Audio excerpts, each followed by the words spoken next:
Hey, what's going on, folks? 86 Boxing here once again. And of course, I'm joined by a special guest, friend of mine, Random Acoustic Thoughts. What's going on, Random Acoustic Thoughts? How you doing, buddy? Big up, Josh City. I'm good, man. How are you? Hey, I'm hanging in there, really can't complain. Just trying to live life like it's golden.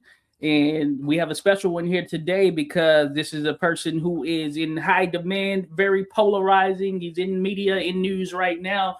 That's none other than former world heavyweight champion Jack Johnson, the Galveston Giant. So there have been a lot of discussions surrounding him on the channel here as of recent. And we wanted to come through and clear the air. We wanted to come through and talk about it. We're going to talk about the good. We're going to talk about the bad. We're going to talk about the ugly. All of that stuff. Nothing's off the table. We've discussed this before, as mentioned, but we're just going to dive a bit deeper into it now, just so everyone, hey, they get their fair share and taste of us teaching people, or at least spreading and dialoguing with people in regards to boxing history and its concern there. So we thank everyone for being in the mix here with us. So Jake Cole, appreciate you dropping by there, buddy. The Greek in here, so appreciate you, Joshua, dropping by. Says nice Jack Johnson attempt for the thumbnail. Yeah, indeed. So yeah, so cheers to y'all. Jake there in the mix. Yeah, I noticed too. Nice Johnson pose striking. Yes, indeed.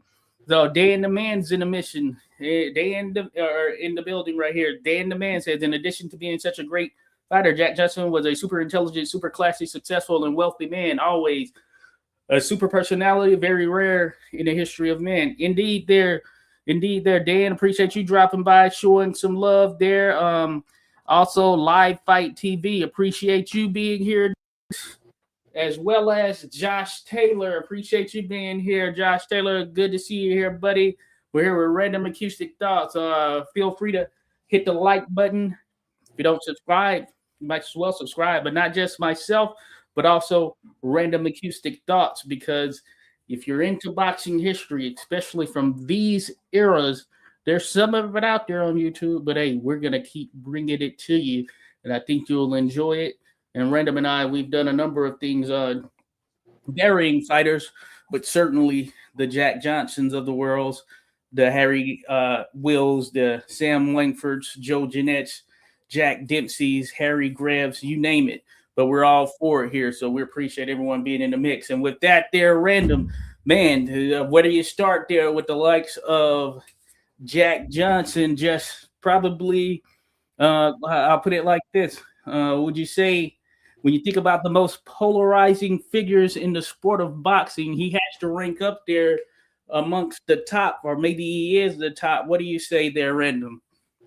Yeah, he's definitely up there because in his era, when boxing was so important, not just to sports fans, but to the wider public sense of masculinity. And, it really was still the manly art, skilled toughness, basically, skilled manliness, and becoming the absolute man.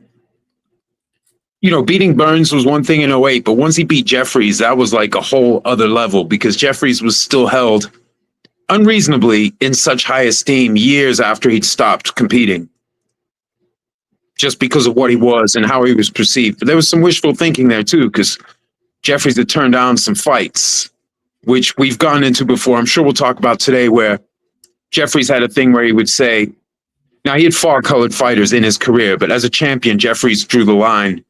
But it also was lamenting there wasn't anyone to fight, to challenge him.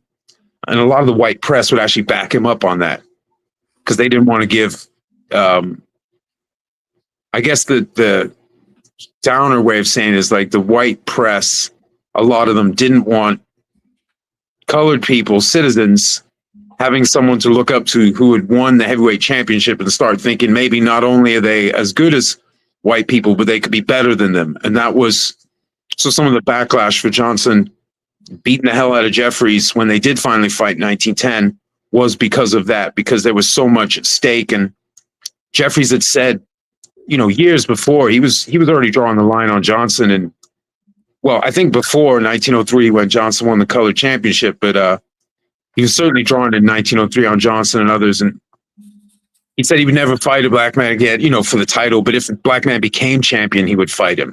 He left himself that window. But then, of course, the caveat was, well, we're never giving those shots out. Tommy Burns kind of broke that mold. He almost fought the great Sam McVeigh, who was one of Johnson's rivals. And the first challenge to Johnson's colored heavyweight championship came from McVeigh.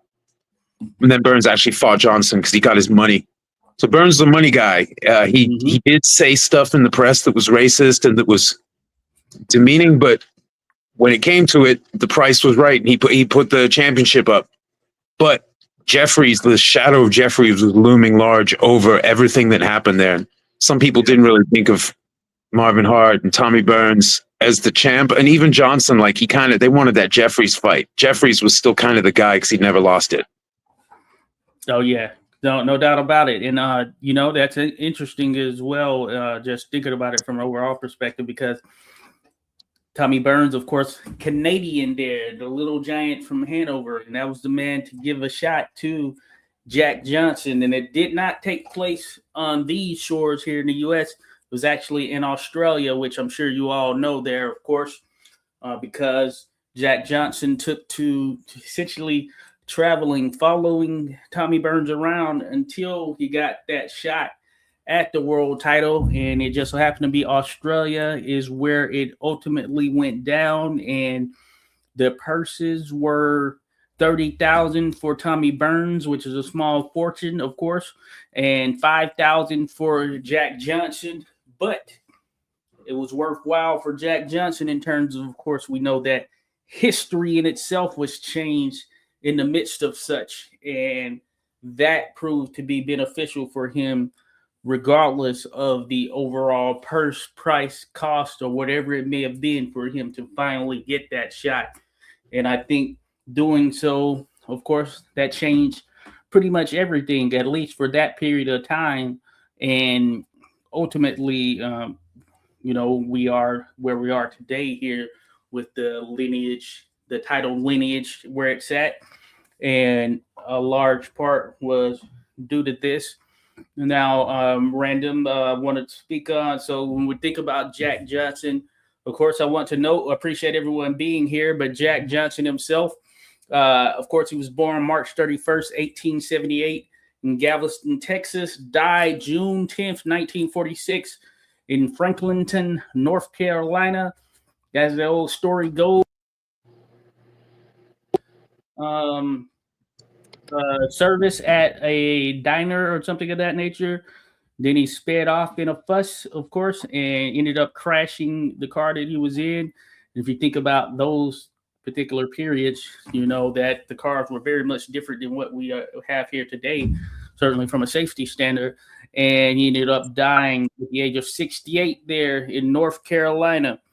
So that ended up being the case with him. Now, of course, with that, of course, was the death of an era, an enigma, arguably the most polarizing figure in the sport of boxing in its history. And his name still rings bells today. And because of such, of course, there's been a lot of discussion and chatter surrounding him as of late as well. There, Random. I found out that Dave Chappelle mentioned him in some form of a comedic stand-up show he was doing here recently. I'm guessing it might have been the Netflix series. I haven't seen it, but I did get wind that is something that happened. So his name, just think about that, where we are, folks. We're talking about over 100 years ago, and we're still talking about Jack Johnson, his contemporaries, some of the others there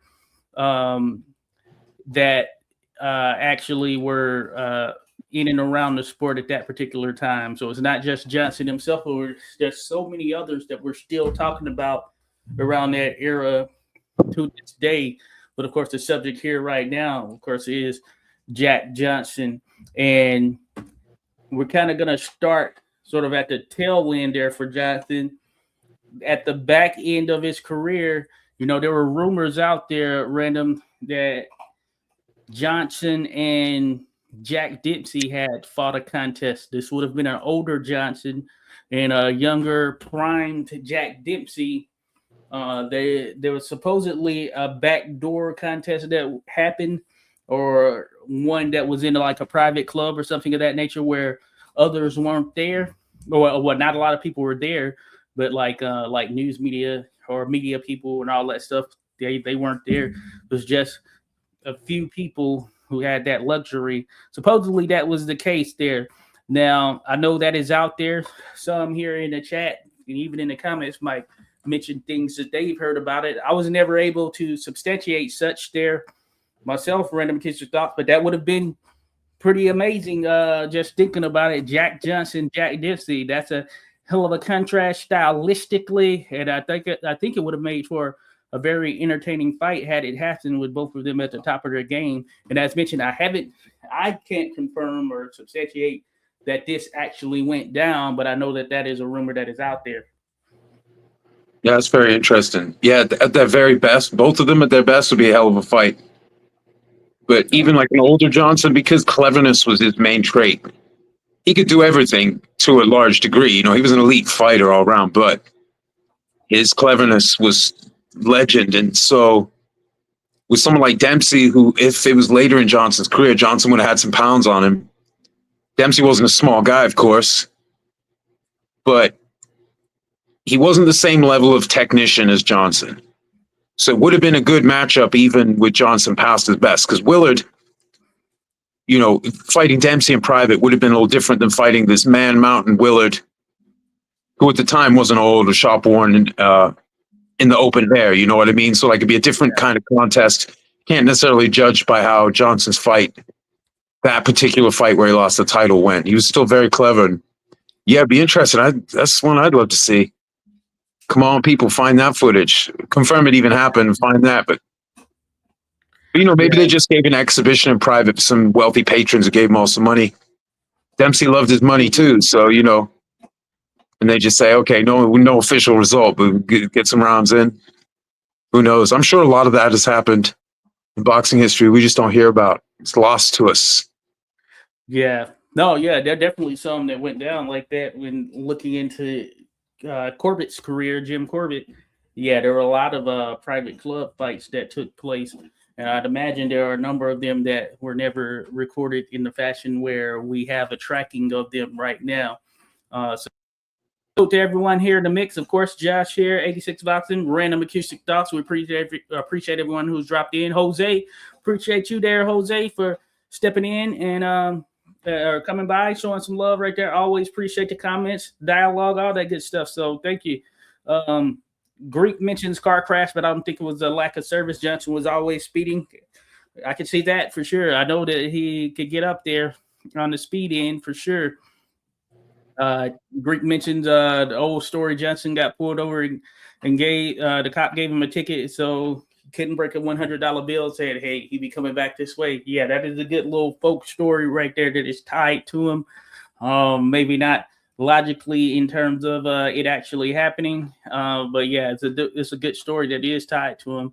Dan mentioned Johnson fought an exhibition against great fighter at the age of 66. Oh, interesting there, Dan. Very interesting. I have seen some video footage of him out there, even at an older age. Shout out to Alistair there. It says the myth arose from a writer who was writing about what ifs matchup. His name slips me, but you can easily find it with some digging. Gotcha there, Alistair. So this is in relation to, folks, the notion that Johnson and Dempsey competed in an actual contest. That's where this is. That's what this pertains to. In all likelihood, it didn't happen, and I haven't seen anything that would substantiate it happening, but certainly is not out of the realm of possibility from a total standpoint. Cheers there to Boz 2.0. Appreciate you dropping in, Boz. Boxing Chat, my buddy there. So we're going to kick it back off. We're going to have a new day. It's going to be on Fridays. So you'll check for us Friday noon. Haven't announced it yet, but it is coming. Not this Friday, but after that, we're going to get back in the mix there. So appreciate you there, Boz. But again, if you haven't, be sure to hit that like button, subscribe, and hey, we're going to keep bringing you history. But Random Acoustic Thoughts here with myself, and we're talking about Jack Johnson, polarizing figure, crazy career, just from an overall perspective. Now, I want to just go straight into random. Of course, we know the back end of Jack Johnson's career. Yeah, wasn't a ton to write home about. He was still fighting there, and he got some wins, took some losses, but wasn't the same Johnson. So I wanted to go straight to Johnson versus Willard, the implications of such, and the magnitude of that contest. We're going to go backwards, folks, and we're going to get to his early career at the back end.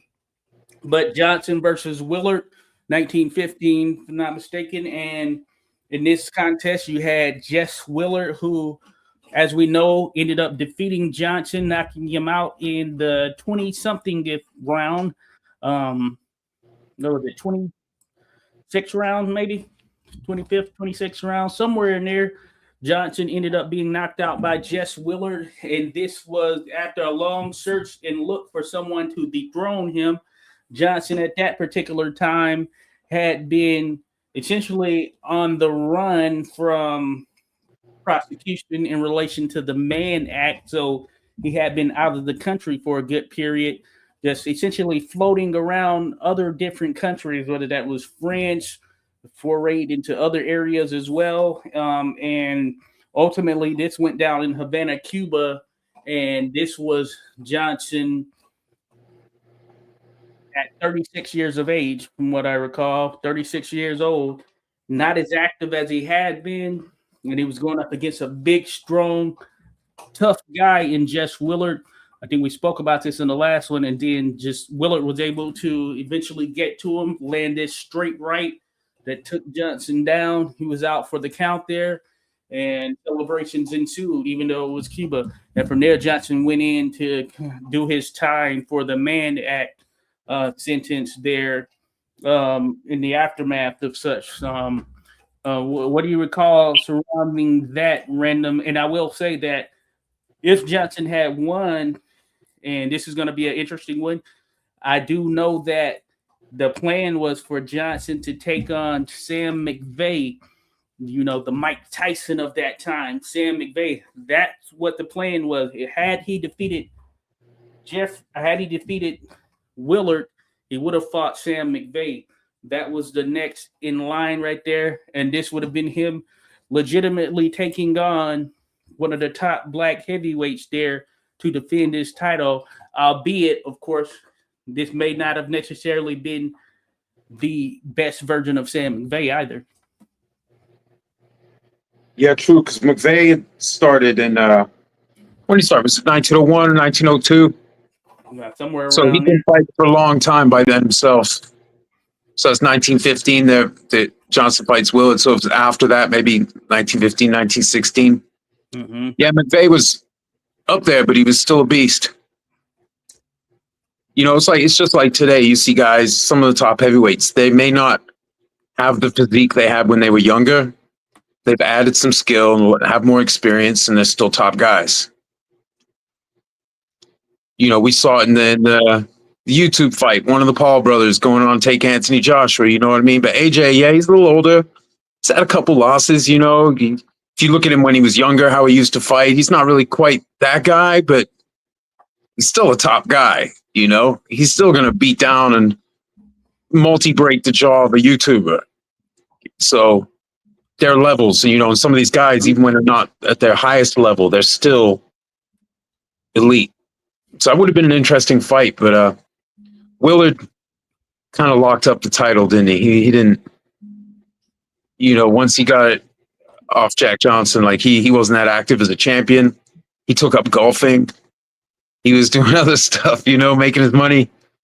But Johnson had done the same thing, just to a lesser degree, as had Jeffries. That had a lot of the champs who were also like, if they were also like notable or good on stage, they can make some money that way. So they didn't have to fight to make better money than they could make doing some other kind of job. The champions, and the heavyweight champ was the king of that. So, hey, you see who's in my thumbnail there, Josh City? That's John Sandy Ferguson, another Canadian. Big Sandy. Oh, yeah. He fought Johnson. He had some fights with Johnson. In his first fight with Johnson in April of 1903, the great Sam Langford fought on the undercard. Got a points win over Stonewall Bob Allen. of Lynn, Massachusetts. Big Sandy was from Chelsea, Massachusetts, just across the river. And that was a big fight town. Slug Town, one of the nicknames. He was the slugger from Slug Town. He was the problem child. He was actually, hey, you know what? He was the problem child more than a century before whichever one of the Paul brothers took that nickname. Big Sandy was maybe the original problem child. I don't know. But I figured I'd use him as a thumbnail, seeing as he had multiple fights with Johnson. I didn't beat him. I think it was 3 losses. Like, let's see, a point or 1 or 2 points, and then he got DQ'd for kneeing Johnson in the nether regions. And I think they had a no contest as well. But Ferguson was legit. He was like the top New England heavyweight, but it wasn't a very strong heavyweight scene in these parts. Yeah. At the time. But he was the top guy for what was there. But he's a lesser on the scale of things, because Johnson had a lot of Hall of Fame opponents. So Big Sandy is not notable, but in his day, he was known. He was definitely a factor. But he couldn't get a title fight with Jeffries. Because sometimes, as you know, Josh, champions have done it in other generations. They'll say, well, if you can beat these guys, then you can get a fight with me. But it's hard to keep winning strings of fights. Just keep winning if you're fighting a lot. You know, you meet the bad styles, and that happened to a lot of fighters. There were a lot of people who wanted to get a title shot and just couldn't, because at times different champs weren't that active. Johnson was like that. Jim Jeffries had been that way. Tommy Burns was a little different after Jeffries retired, and he had won he was the first guy to take it off the initial second iteration champion, Marvin Hart. But Burns was very busy. Quality of opposition wasn't always top level, but the pay was top level. That was his thing.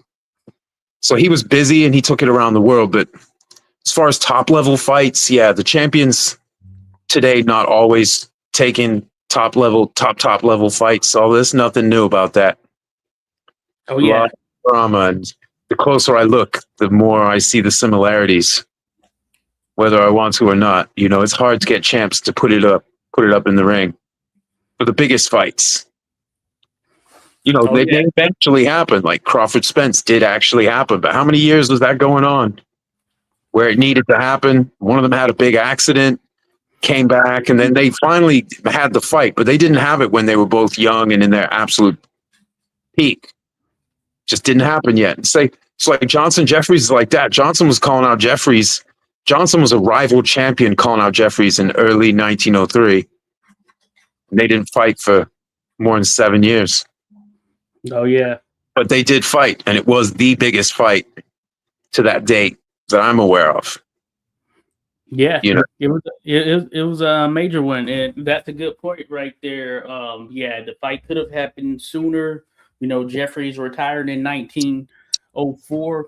Of course, the notion that there was no competition and no one left out there for him to fight is false, because there was still plenty of competition that was out there for him, and that fight ideally could have happened then. And I think it would have been, some others that share their opinion, I think it would have been a kind of toss-up type situation, because I do think that Jeffries there, he's, of course, a very formidable fighter, tough to deal with, that size, athleticism, that strength and everything that could have posed a major problem for Johnson at that particular period.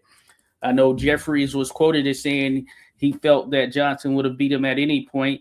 So that always makes it interesting as well there. But I think it would have been a darn good contest there had it taken place around 1903, 1904, something of that nature. But ultimately, we know that did not happen there. Random, real quick though, shout out to Sensei Shonuff who dropped in. I think there was someone else who dropped. Oh yeah. And then the guy mentioning Mexican Pete Everett. So shout out to him, or whomever that may be. One could only wonder. But Mexican Pete Everett, he was a beast there as well. But Sensei Shonuff, I want to get to this.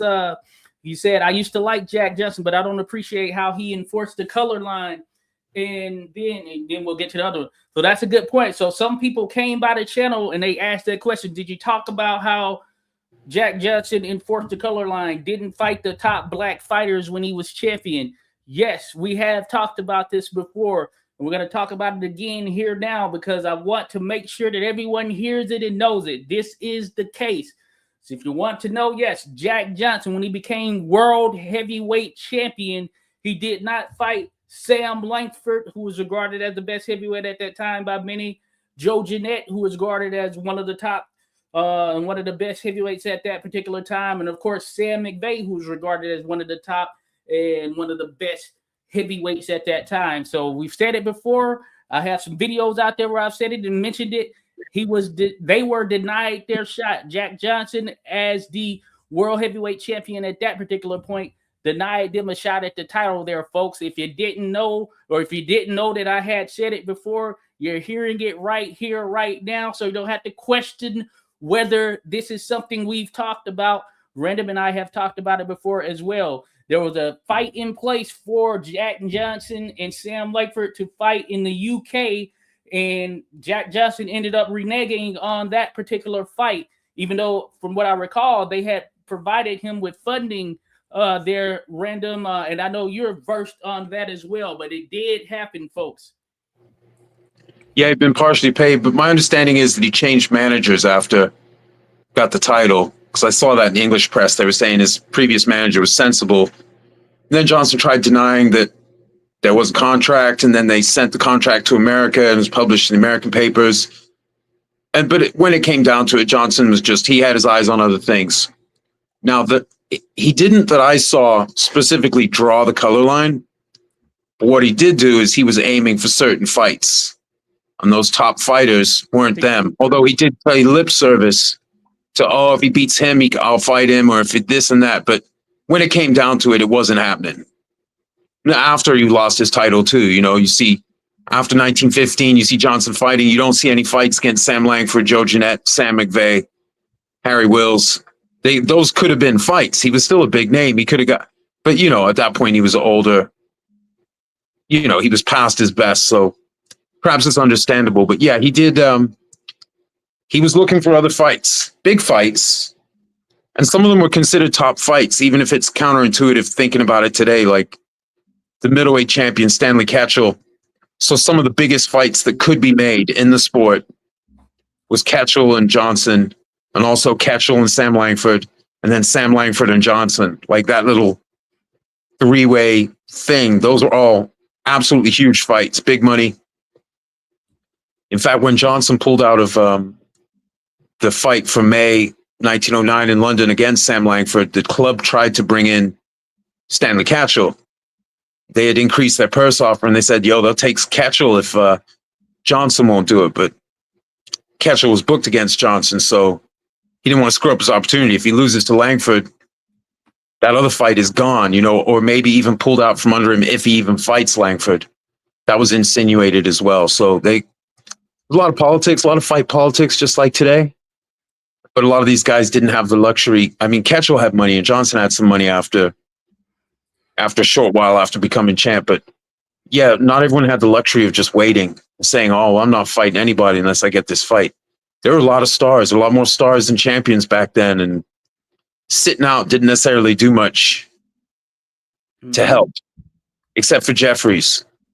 Jeffries is the exception. He was held in such high esteem, at least by the white writers and the general public, that even sitting out, he was considered the top guy. It was actually almost comical in the context of when he finally did get back in the ring as a mortal man instead of this mythical living legend. But yeah, but like back in 03, Jeffries was still a unit. He wasn't his youthful, slim, trim self, but he was still a real powerhouse. So yeah, unfortunately, the sport missed some really incredible matchups because there's no telling who would have won. Even if Jeffries later thought he could have never beaten him, but pretty sure Johnson broke his confidence in that fight. He kind of toyed with him.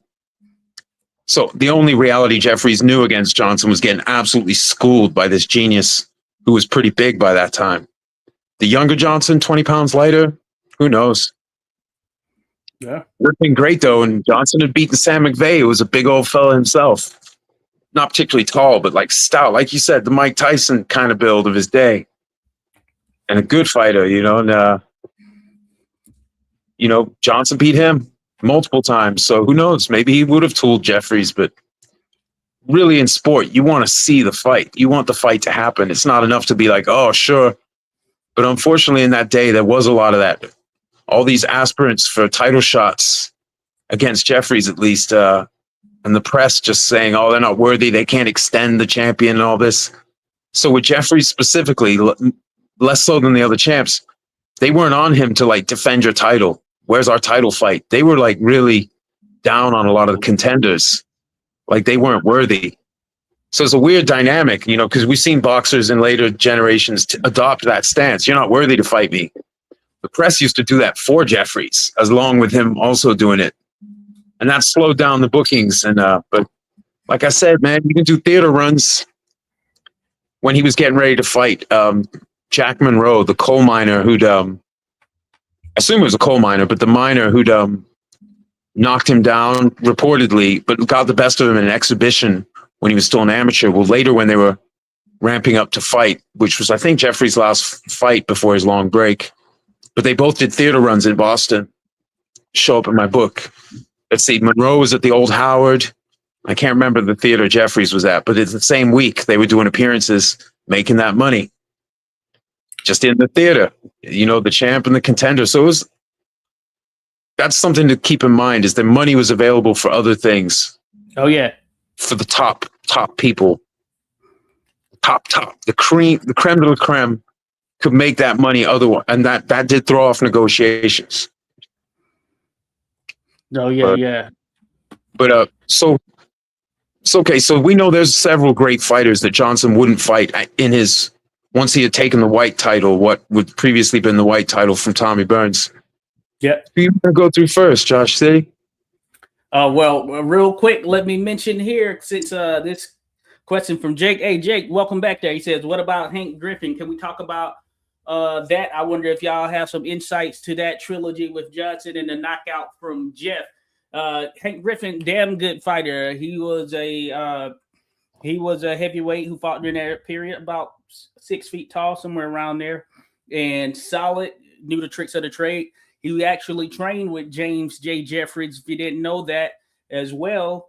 And I have a video on the channel. If you search on the channel, I have it's an older video of Hank Griffin, and it generally talks about his career, you know, but it's a shorter video. But I do have a video of Hank Griffin there on the career. He was a damn good fighter as it relates to him and Jack Johnson.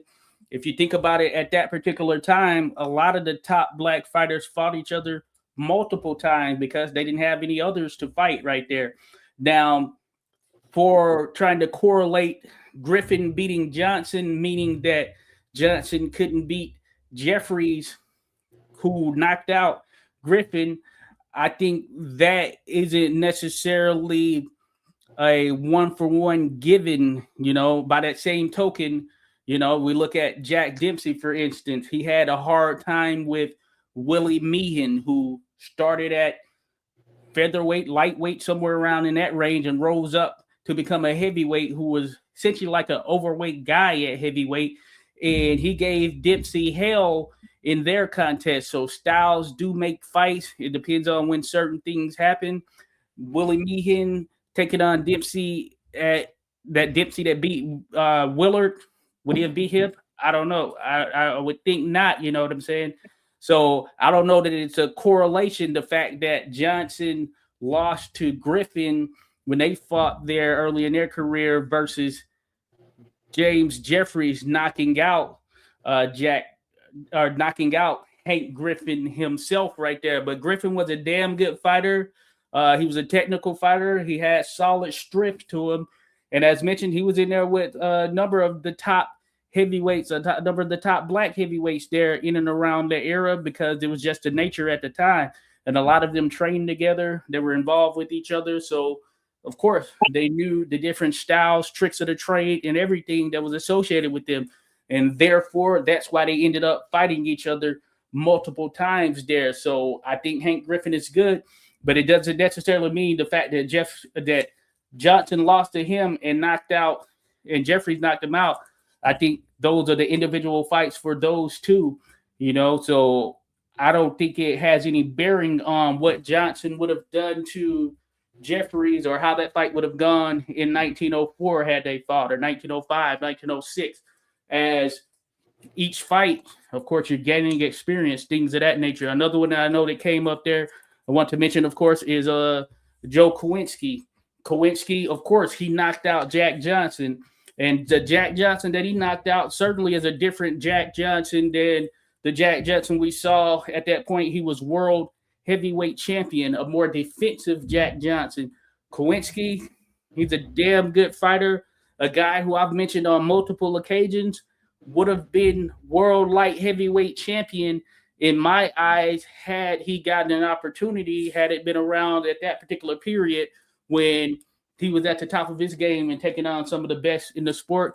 And he ultimately went to heavyweight, a good technical boxer there. I know you mentioned the draw between him and Jeffries, but I don't know that that necessarily has any bearings on what would have happened had Johnson and Jeffries fought in 1904, 1905, 1906.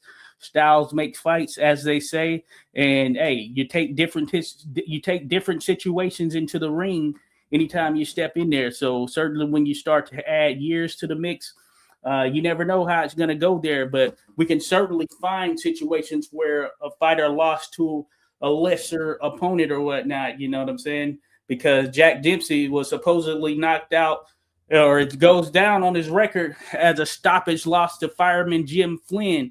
But do we think Jim Flynn would hold merit over Jack Dempsey? I don't think we do, because we know what Jack Dempsey went on to do, what he was able to do, and when the two met up again. So I think that right there is not a sole bearing for how a fight would have gone. Yeah, that's a good point, Josh City. And that kind of matters. Historical Boxing Society. Cheers. Oh, that's what's up. Great channel. Yep. Yeah, and I feel like I saw an article referencing that it was Hank Griffin that they said, this was an Eastern writer that said had discovered Sam McVeigh. Although discovered might just have meant he was there at an event and sort of like gave an extra push or connected him with somebody. But I feel like it was Hank Griffin that I saw mentioned. Oh, yeah, absolutely. Historical Boxing Society's right. A lot of these fighters like Griffin have their proportions may not be exactly what's listed there, and also their fight record, including Johnson's. There's just, especially when you get pre 1900, there's a lot of newspapers that haven't, that they're digitized, but they haven't, no one's necessarily gone through them all to gather the extra fights for lesser or even some of the major fighters. It's just what it is. There's no money in it. You know what I mean? So we rely on hobbyists with patience who specifically get off on early era boxing. So it's a difficult thing. But yeah, but I've heard that about Griffin, that he was a big fella. You can certainly see in photos, he had a real chin on him. Mm-hmm. He had a chin literally and figuratively, you know. He had an Easter Island head. The guy could look like he could take a shot. But yeah, Griffin was very good, apparently. Oh, yeah. No, he was solid for sure. No, good stuff there, Historical Boxing Society. And if you don't know, folks, and if you haven't, be sure to go check out Historical Boxing Society. Has some great content on his channel there, diving into boxing history. HBS is what I call them there, but Historical Boxing Society, I haven't looked at it yet, but I saw you did something on Jim Mace and Larry Foley, which I'm looking forward to checking out, because those are definitely pioneers there. Jim Mace, we know what he was able to do in the bare knuckle world there. And then, of course, transitioned to the gloved era as well, though he's commonly known more so in the bare knuckle world, the guy who could take out bigger opponents, really a middleweight, but he would get in there with heavyweights, and do his thing. And Larry Foley, think about some of the people that he trained, some of the fighters he trained, from Peter Jackson. He's tied to him. I believe Mick Dooley might have had some involvement with. There's so many of them out there that he was involved with in Australia. It was like one of the premier heavyweight destinations there at the time. You had a number of top tier heavyweights coming out of Australia, and Larry Foley is a man who is responsible for such, and he actually fought himself there back in the day there. But damn good stuff there, Historical Boxing Society. So keep dropping them, folks. If you're into that, check it out for sure. And Jake Cole mentions, I'm just saying, according to Adam Pollock's book, I have that. The knockout was Jeffrey's first fight, although I've seen sources say it was his third. Interesting. Yeah, I had to check that out. I got Adam Pollock's first book here somewhere. There's one. I haven't gone through it yet, but I know people have said I have to go through that book. It's super thick. I got it somewhere, but I do have this one right here as well. Shout out to Mark Allen Baker, the World Colored Heavyweight Championship. He chronicles the history here. Random Acoustic Thoughts has this book as well, but this is a good one, folks. If you want to learn about the World Colored Heavyweight Championship, that lineage, that reign up until the point of its essentially being dispatched, then that's the book to check out. So shout out to Mark Allen Baker, friend of the channel there. But yeah, Kowinski, he was a great fighter there. Jake Cole mentions, found out earlier, Gus Rulin beat Kowinski. Crazy, he must have been good. Yeah, Gus Rulin, another big guy right there, big solid guy, and he could box pretty well. He was actually a training partner with Denver Ed Martin, who was one of the more clever boxers that was around at that particular time and during that era. And they traveled together. They were both under Billy Madden. And Gus Rulin, of course, we know, fought for the world heavyweight title against Jim Jeffries, and Jeffries won that contest. There's a little bit of footage of it out there. It's maybe about a minute or so, a little bit over a minute that is available, but that's great to have even at this stage, you know, just considering how long ago it was. But Gus Rulin, damn good fighter, and one that was poised and deemed to be someone who could compete for the world heavyweight title. And hey, he's a name worth mentioning. I haven't done any videos specifically on him, but I've thought about it a number of times. Alistar mentions, I believe Johnson was having a Dempsey experience when he first fought Hank, meaning he was so poor at the time he couldn't be in proper condition. I might be misremembering, though. Could have very well been the case there. And I want to actually, speaking of that, since we're here, yeah, as it relates to Johnson. So if you look at BoxRec, they have his career starting in 1897. And Random and I were talking offline about seeing something that may have been Cyber Boxing Zone or some other sources, noting that there's a potential that Johnson may have had his first fight in 1894, somewhere around that range. So you think about that in terms of him getting his start. And I think that's pretty amazing, pretty insane as well when you think about it. I know that when he left Galveston, I believe he was 16 years of age at that time. So you think about from that period, so he could have got his chops in early there as a teenager there when you really think about it, Random.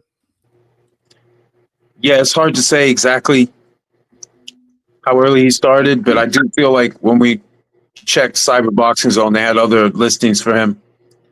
But it's also like Johnson, like because of the pace of a lot of these fighters' careers. Now, Johnson didn't have like the truly crazy year-to-year record like some fighters historically. We did have a lot of fights. So the Johnson, the Johnson that, like if we go by the losses, the Johnson that lost to like Troyansky was different than the guy who lost to Marvin Hart in 2005 and lost to Jeanette on a foul in 2005. Totally different from subsequent years of Jack Johnson. Like he was adding size, probably partly because he had the money to eat better with the bigger matchups, but and adding skill. So someone like Johnson was a brilliant fighter. As he gained in skill, yeah, he was going up leaps and bounds. So the early 1903 Johnson, who was good enough to beat Denver Ed and beat Sam McVeigh, he got better than that. And the loss he did have, not the loss in one of his fights with Joe Jeanette, but the loss to Marvin Hart on points, he just wasn't the aggressor. And so some people thought the fix was in. He kind of got shafted, but Marvin Hart was a guy who came forward. A lot of refs liked that. So Johnson didn't get schooled in that fight. He was schooling Marvin Hart, but the ref thought Marvin Hart had brought it enough. Oh, look at here. Hey, but tell. No, yeah, not to get anything off. Photo. We're talking books. Nice. Nice one there. Yeah, so it's like with someone like Johnson, he got better and better and better. So there probably was a point by which he wasn't active enough training and he was living his life and doing other stuff. So by the time he fought Willard, he was not the same in the negative way he had been before. He was still brilliant, but there's a timing and a sharpness that comes from staying active with the highest stakes, the actual like guys trying to knock you out kind of stakes. We see it happen with other fighters and they take long breaks. So Johnson, sort of paradoxically, when he hit his heights physically, he was probably getting older and old. Well, wasn't he 30 when he beat Tommy Burns? Yeah. So he was already, by the standards of the day, he was not young. Maybe not an old timer but he had fought as many years as some guys who were called old timers.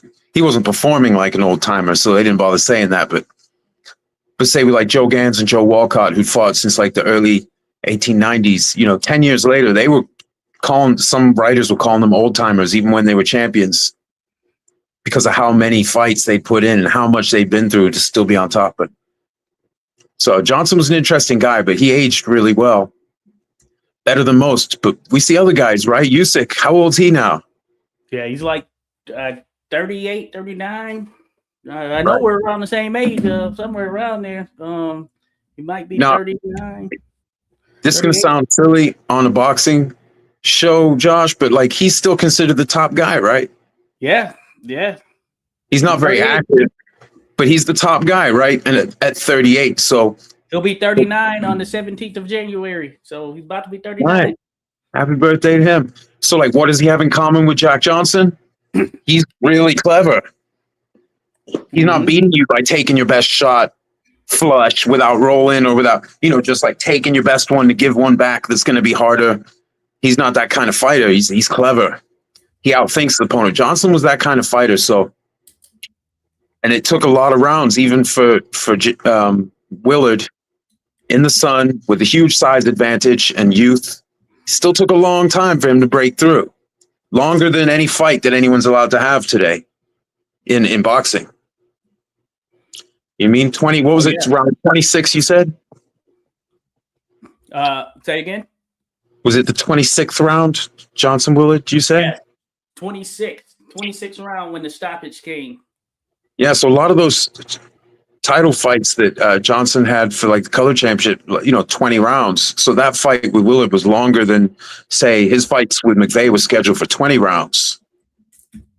So it's like, that's a long time. So even older and smaller and out there in the sun as an older fighter who's been shop worn, still took a long time. Johnson was extra special. And I think we see that similar trait with Usyk, that he's so clever. He's not going in there and not putting his best foot forward. He's a thinking fighter. So, sometimes I try to draw parallels, even though I don't follow today's scene that heavily, but the parallels are there where you can see certain traits that fighters have. Some other fighters don't age that well, or if they have a certain characteristic, say like their speed or their chin, that really makes them stand out and it starts to go, and then they don't have that to fall back on, then you start to see that kind of decline. Or you see someone who's out, like when Iron Mike got locked, he came out, that jab wasn't quite the same, the head movement wasn't quite the same, and it just wasn't quite the same because he didn't have this unbroken run since his teens, just getting sharper and sharper and sharper.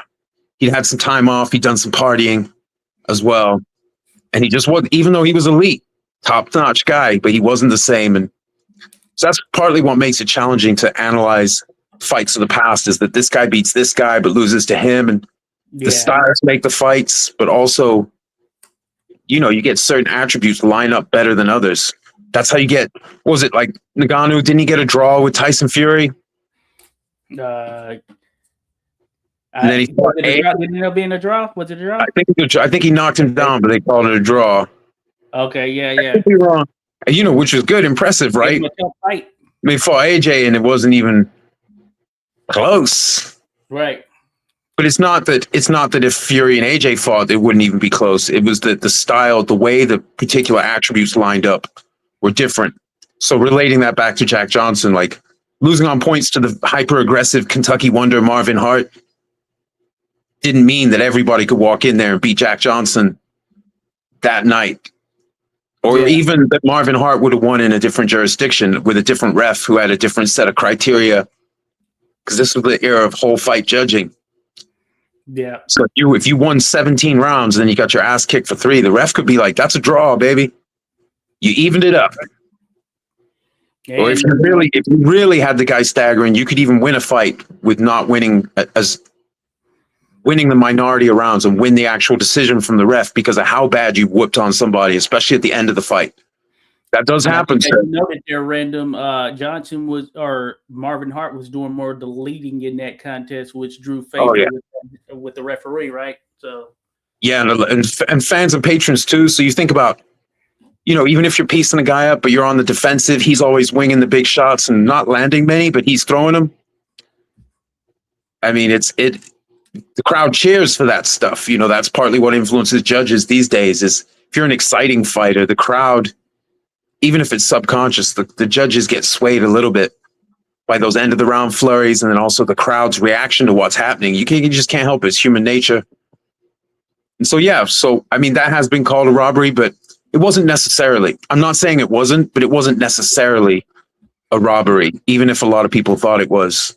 It could also be the ref was like, yeah, because there are fights I've encountered researching Langford that either he was in or that were on cards he was in, or his students. And it depended on the ref, what he would allow and the area he was fighting in, what would perhaps say like the police, what they would allow. Their fights would happen, police would show up to make sure no one got knocked out, because in that particular jurisdiction, they weren't going to have it. And then there are other times when, say, like you see the video of Sam Langford and Jim Flynn fighting in California in 1910. Mm-hmm. Their third fight, the one that's on video, Flynn's throwing some elbows, got some headbutts, shoulder bumps. He's holding it hidden, like they're going all out. Langford's throwing forearms to the kidney. They're going for it. Yeah. But simultaneously, you could go to England and you would have to fight clean breaks, no holding and hitting whatsoever. Certainly no hitting when someone's down. You don't listen to the ref. You're just DQ'd instantly. Whatever any infraction is, it's the end of the fight and you lost. Simultaneously in major venues in boxing. So it's a complicated time. Johnson navigated that himself. Lots of these guys did. It was a difficult thing. And then obviously sometimes they'd never seen their opponent fight, even if they were notable. Because if they didn't have access to video, to film that was being shown in a place they could get to, and they didn't have a chance to see the guy live fight someone else, they may not know actually. They might send people to his camp to get a line on him, try and figure out. But not every fighter trained the way they fought. Langford was famous for that. He would train one way, you couldn't get a line on him because he had so many different ways he could fight. So he had a playful sort of people are watching me training style that had nothing to do with what he could do in the ring, so that no one could get a line on him. So nowadays they don't have that luxury. So maybe that makes certain aspects more challenging today, and that your opponent can go on YouTube. If you're a notable person or if you have a lot of fights, they can find how you fight and start picking it apart. Yeah. So in some sense, if the target on your back might be even more intense today because people can study you. Whereas back then, it might have been a little bit harder, especially if people knew someone was trying to get a line on them. So, the sport is a huge challenge in any era. Because I know, Josh, we often highlight how rough it was then, the smaller gloves, the less restrictive rules for the most part, the unfair financials and the travel hardships and the lack of medicine and the equipment. And but it's always hard. And it's hard today, and you interview these up and coming fighters and there's other people, and there's nothing easy about combat sports. Oh, no. Yeah. Any of them. It's really grueling. So they all deserve respect. So I don't want to be one of the guys who only respects the old school, even if I only really study the old school. Yeah. They're still working it today. I've trained in boxing gyms. They put it in. They put that work in. Their training without a fight camp would break me. Just their regular training in between camps. Crazy. I'm with you there. Yeah, I'm in the gyms all the time here. As I noted before, folks, of course, I do officiating. I officiate on the amateur side. Will turn pro maybe this year. Said that last year too, though. But that being said, these guys put in work. They're in the gym every day. Shout out to Hillcrest Boxing. I usually go over there. Got some fighters on the come up there who are doing their thing. Shout out Tierra Brown, world champion. Shout out to Frankie Scarborough. Watch out for him, folks. He's got next. Shout out Irvin Trey Pound Fuller, Max Garland. You name it. I could keep going on, but hey, there are tons of champions or prospects and fighters that are on the come up now who will do their thing. So yeah, that's no shade or slight to them. The conditions today are certainly different than those of the past. It's just a hard, tough, grueling sport. However you slice it, I see the work they put in here today in the gyms, things of that nature. And then I see and read and hear about the things from the past. But man, yeah, it's just tough, grueling. You have to think about that, folks. There's no way around it. It's just a grueling sport, you know, and ultimately in any sporting game or world, you want to improve upon what you can do to make things safer for the competitors, because at the end of the day, it's for our entertainment, and we want everyone to make it home safe, or at least possibly make it home safe. That's what we're rooting for there, and as an official, that's what we're gunning for as well, though. So never let that go past the just overall narrative or whatever it may be at the forefront.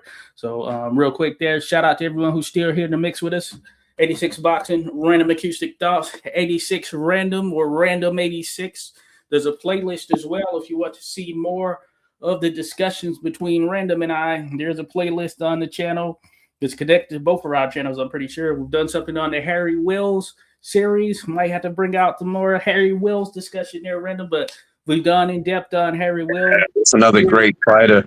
Let me quiz you, Josh. All right, so when we did the show on one of our shows on Dempsey, I took the position that I thought his best win was Fred Fulton. In context, performance, and who it was, and what the guy was doing. That was Dempsey's best win to me, just to me, not the Willard fight. He beat better fighters overall, more skilled fighters, but I feel like all things told, that was his best win. What would you say was Johnson's best win of his whole career? In, like the context of who he was fighting, where they were in their career, if you have one. That is a very interesting one right there. Wow, that is so interesting. Of course, from the namesake perspective, I would say it's Sam Langford having that win over him. But of course, we know that was not necessarily the full-fledged heavyweight version of Sam Langford that would come to be, or Sam Langford competing at heavyweight at that particular time. So for me, I will say, I want to give it to, that's a good one, man. And I think it could be a slight bias in terms of just doing the video and knowing his career, but that win when he beat Denver Ed Martin, just what Denver Ed Martin represented around that time is that's a pretty crazy one. I think Jeanette is a good one. Is there, as Jake mentions, of course, Jeanette, that's going to be one that stands out. They fought multiple times there, and Jack Jackson said that was his toughest opponent right there in terms of the toughest just to deal with. From a fight perspective, he mentioned that it was Joe Jeanette. So I'm going to say it's a combination of those three there. But Denver Ed Martin, I have a video on the channel. If you don't know about him, check him out. Check that video out, folks, because I think it will shed a new light on Denver Ed Martin, who at one point was regarded as the most clever boxing in the heavyweight division there, and arguably the sport at that particular time when he was on his game and on his streak in his prime. I mean, he was a sight to behold from all indications. So I think it was a combination of those. And then if you look at it, I guess you say Random, just from a overall meaning significance standpoint, it's going to go to Tommy Burns or the Jeffries win. Those are going to be the two that have the most significance in Johnson's career when you kind of weigh it from those factors, especially the Tommy Burns win, just for what it represented. So, yeah, it's a combination, though. That's a good one there, though, Random. He has some other good wins as well, but those are... Yeah, it's a tough one because Because some of them, they're great performances, great wins, but context, like maybe had side, like with George Gardner, great win, right? Not an interesting fight, according to reports. He had a little bit of size on him. He was far too clever for him. So it wasn't. So even though he stopped Gardner and Fitz couldn't, when he took the light heavyweight title from him, in context, that was an older Fit, like with all the factors thing there. But the first and the second win over Denver, because that second one he stopped him, right? In 04. Oh yeah. That was a good one. That was a good one too. And the last fight with McVeigh, where he stopped him in the 20th round. That's Historical Boxing Society. Know that he dominated him. So that's why I think of that one, that Denver Ed Martin, the way he dominated. I think that's a good point. There, random, as far as Denver and what Denver was viewed as at that particular time. Because there was one point when we talk about James J. Jeffries, but James J. Jeffries said that he wanted to give Denver Ed Martin a shot at the world heavyweight title because he felt he was the best heavyweight out there, outside of himself, of course. And he wanted to give him a shot. So when we think about Jeffries, and I mentioned him, his tune changed in terms of defending his title, but I think that may have been not necessarily his own doing there, as far as why his tune changed in terms of defending the title against a black fighter, because Jeffries himself said that he wanted to defend his title against Denver Ed Martin, and he viewed Denver Ed Martin as the top heavyweight at that particular time. I mentioned it in the Denver Ed Martin video, so I'm thinking maybe some of the handlers and the people around him got him to change his tune. Yeah, and there was always pressure on the champs, including from a lot of the white writers, to hold the line, to not give that opportunity because of the ramifications. If the title changed hands, what that would mean, this whole sort of like white fragility.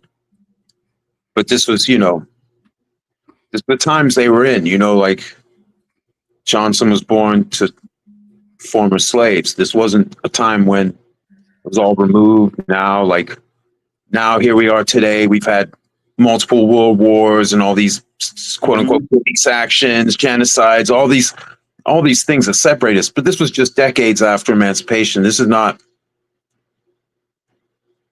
as far removed at this time. So that, yeah, things were much more in the surface than we can even possibly imagine today. And it's pretty jarring when I read the newspapers. Oh, yeah. Some of the writers, the comfort levels they have being hateful and demeaning is really something. Not just Johnson. Joe Gans went through it. They make fun of his wife.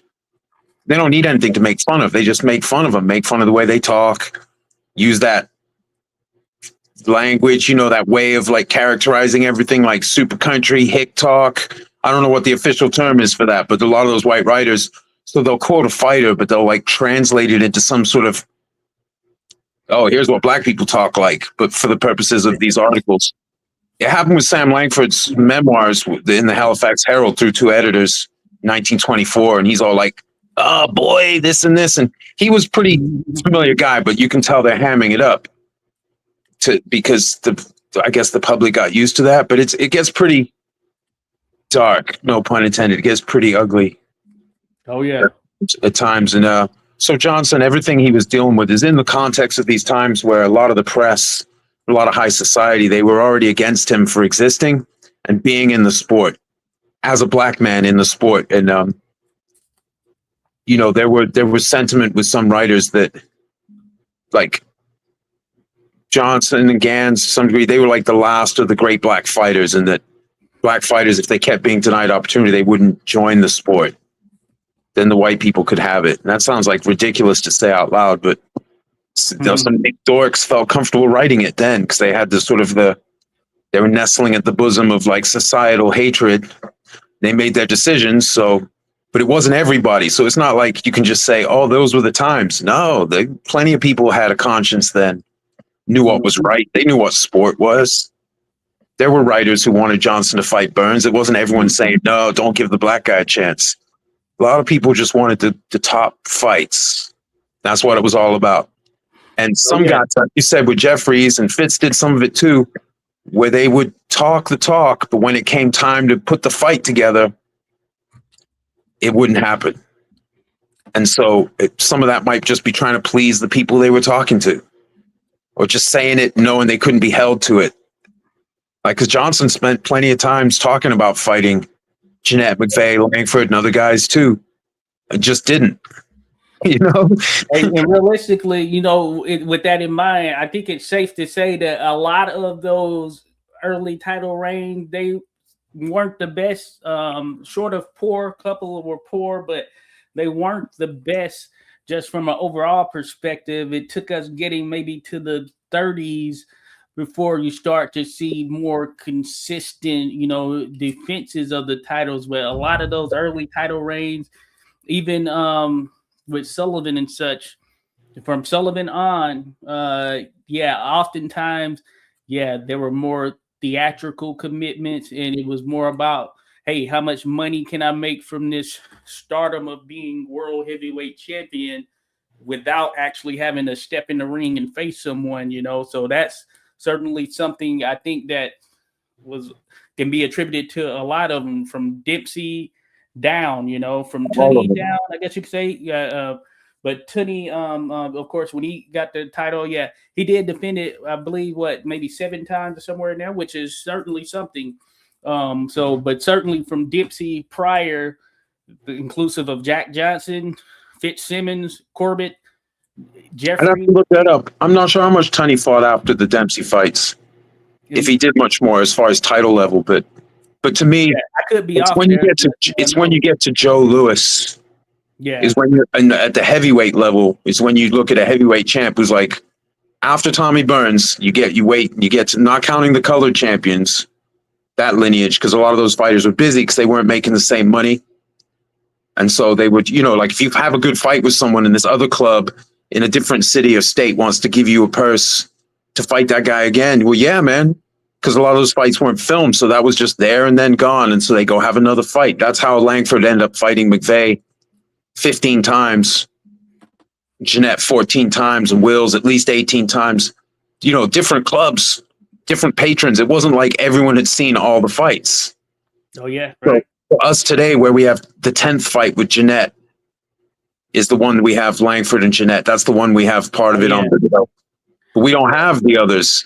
That's all we got. But like back in the day, that was the same thing for a lot of the patrons. If they weren't filmed or they didn't get to go see the showings after the fight to promote another fight or whatnot, that was it. You got to see what you got to see. So that's partly how you can have these long rivalries sustain themselves. Whereas in today's world, if a guy's like on their 7th fight, people are like, how about you fight someone else? Because I got the video of the other 6. What about these other guys? But it was a little different then. So that's where we see, like, Johnson and Jeanette had a bunch of fights in a short space of time before Jeanette hit his true prime. But Jeanette was a special guy. He was already a beast early in his career because his stamina, and he was an all-round athlete, and his stamina was and recovery was spectacular.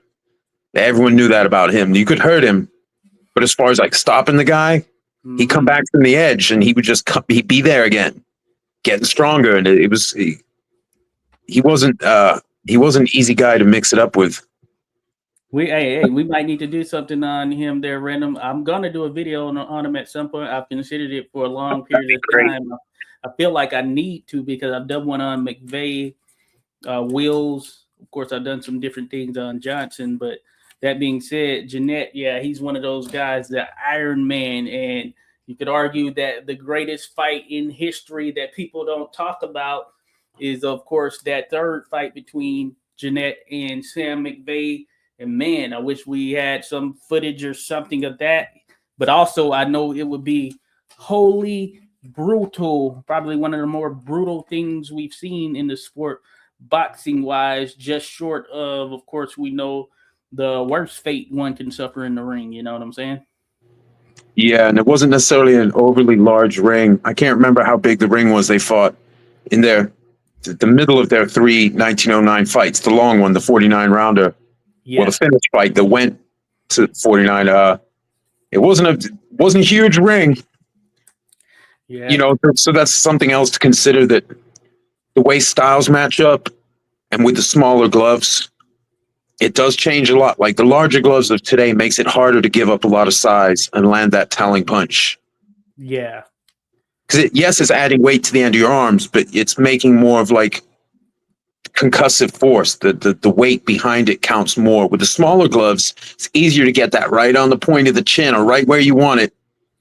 And so some of the fighters today, if you put them in smaller gloves and sent them back, they could do well, even if today in today's sport, they couldn't necessarily jump up 2 weight classes. So the older format, although it was difficult, it did present opportunities for guys to move on up the weights because those gloves didn't, you could still get a lot of crack in your punch, and the chin is only so big. Even the biggest chin is only still a chin. And so that's where you have like Fitz. Would Fitz hit as hard in the big gloves of today? No, probably not. And would it be as precise? It would be impossible to be. The distribution of the force is different, but in his day, he could put it on people. He could injure your organs. Natural and raw power there. Yeah, the blacksmiths, shoulders, and you know what I mean? So it's like, it's different than today. Like there are fighters today we see in not just in boxing, but in mixed martial arts and other martial arts, come from really hard, been working since they were kids, working with their hands, and they're next level of tough, as well as being well trained. And those are real. You got to be careful. And there was a lot more people who'd had hard lives outside of boxing who then went into fighting back then. And so our calibration can be a little bit off because it's all relative today to like being pretty comfortable. Whereas extreme discomfort wasn't necessarily an unusual state for pugilists to be in. Yeah, hey, and I think about that every time I see an outdoor fight compared to some of those outdoor fights that we've seen on film from back in the day. Thinking about Gans and battling Nelson, thinking about Patke and Stanley Ketchel. I mean, just think about it. Of course, now they have at least top cover over the ring area, and for potential weathering conditions, whatever it may be, the lights and all of that.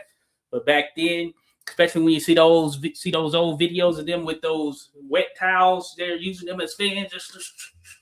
That was their means of trying to cool you off there.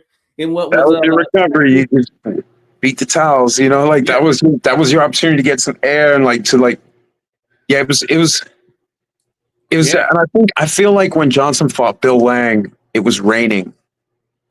I think they fought in the rain in that fight, if I'm not mistaken. Don't quote me on that, but I feel like I read that. I haven't researched Johnson. I'm a Langford guy, so I don't want to pretend that I've done more research on Johnson. So a lot of these things that I'm relaying are things that I've read or seen in articles, but I've never chased it down. Like with Langford, I go chase it. So I'm doing my best here, but I'm not an expert on Johnson or even close. I'm just an admirer of the cojones on this guy and a lot of these great fighters from this time. They went through a lot. So with Johnson, we can criticize his decisions about fights he took, but he didn't do anything to anyone that hadn't been done to him repeatedly for years. He wasn't breaking a pattern as the heavyweight champion, doing theater engagements and picking top fights, but just the ones he wanted. That was totally normal. And he was busier than some of the other guys. He was certainly busier than Dempsey ended up being, or Willard was at all. But Dempsey ended up slowing down and doing movies, and pretty soon he's not even fighting. He has to get back into the groove. A little like not as bad as Jeffries, but a little like Jeffries. He had to get back into the fighting groove. Was he the same after that break? Probably not. Yeah, I don't think so. Yeah, I think when you stop, it's just hard to come back and be the same guy.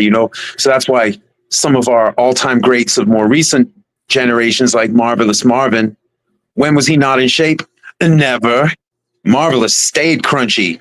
No, you're right. Yeah, and then having that same heart and drive. Of course, if you got millions pouring in, because you think about it, that 1921 contest between Dempsey and Carpentier, Dempsey got a purse that was in excess of $300,000 for that time because he got royalties and residuals, him and Carpentier, from RCA for the radio broadcast. You just think about that at that particular time. I think I did the conversion that may have been around 5 million or something like that at that time. I don't know what it ultimately ended up at, but that changes. Hey, that can change your commitment. Change that hunger. You're no longer starving in the same way Right. that you previously were. Also, that wasn't the most competitive matchup available. It was a huge fight for cultural reasons, and they're both big names. But you've gone into it, Josh. Hey, Mr. Gigi said in those days most of the rings were no bigger than 16 feet. Yeah, and Mr. GG. that seems to be, they would tend to be small. I did see an instance in the teens where one of the fights with Jeff Clark, Langford's manager wanted the smaller. They didn't want the larger ring because Jeff Clark was such a supreme jabber mover that it would have given him a big advantage. So they were angling for. I don't know if they got it. I don't remember if they got it or not. How big? Do we know how big that ring was that we had the footage of Sam McVeigh battling Jim Johnson? Because that looked like that had to be. That looked like a 12 or 14, didn't it? It looked like super small right there. That's an action ring right there. Not your normal size ring for sure. So I think it was smaller than that. That's the anti-Mayweather ring right there. No, I'm not picking on Mayweather, but he's a guy who definitely knew everything he wanted out of conditions of a fight. And like, yo, you want to fight this tiny little cubicle? No. Yeah, but they had to just go at it because the promoter, whoever that was how they were going to ensure the action. When you see that footage, they're going at it. But of course, there's nowhere to go. What are you going to dance around? You move left, the guy's still right in front of you because there's no extra space. Something else to consider with these conditions that fighters, the versatility that was required to win across different versions of the rule set back in the day, there was more versatility required. Not necessarily saying it was harder than today. Because like I said, there's footage today. There's guys, whole teams of people studying you.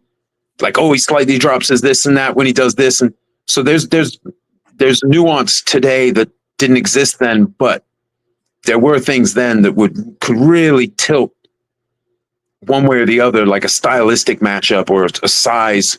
Because I'm measuring that tiny ring and you're much smaller than the other guy. Suddenly the idea of like hitting and moving, stick and move, that's a rough one. I wonder how big the ring was when Jack O'Brien finally fought Sam Langford. Because he got beat up and they were saying Langford could have finished him at any time. He ended up getting him with I think it was a left hook over his shoulder when he was running away. But that probably wasn't a very big ring. So even at that time, Jack O'Brien could still move, but he would have needed like a 30-footer to get out of that one in one piece. Oh yeah. Even though he was more rangy than Langford. He was a taller man, but so that is definitely something. Funny thing is, last night I was watching Philadelphia Jack O'Brien against Tommy Burns, that matchup. Just randomly speaking there, just thinking about it. I was just watching that. Philadelphia. Now one of their fights was a fix.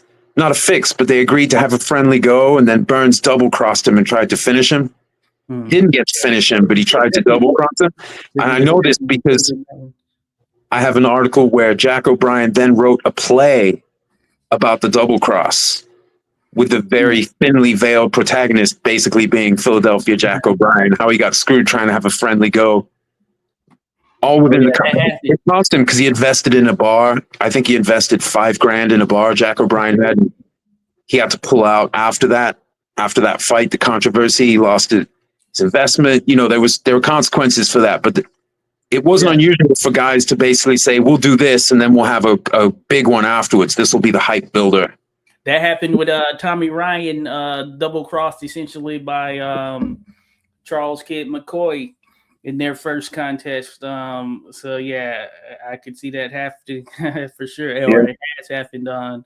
There was an instance where Sam Langford was supposed to fight Al Kaufman, the contender who challenged Jack Johnson unsuccessfully for the title. And it was, according to Kaufman's manager, a year later when they'd separated and not amicably, so take with a grain of salt. But Kaufman's ex-manager said it was supposed to be a friendly go. They were going to give Langford several thousand to have a friendly go, but then Kaufman showed up in supreme shape, trained for a real fight, and Langford hadn't trained, so he left, and the fight didn't happen. Now this is secondhand info. This is from a manager who was not happy with Al Kaufman when he said that a year later, but that was said just to put it out there as the idea of like, we'll have a friendly go, you know, because it wasn't necessarily the boxers themselves always betting on the fight, but the patrons didn't like that mess because they were betting on the fights. They didn't like no decisions. That's why I also love these knockout artists, because you can bet on that. Terry McGovern, Jack Dempsey, guys who be knocking people out, because you can bet on that. It doesn't matter if it's a no decision jurisdiction, like a Philadelphia 6-rounder. If you're heavy handed, you're going to stop the guy in 2. It doesn't matter what happens if you're both on your feet at the end, because one of them isn't.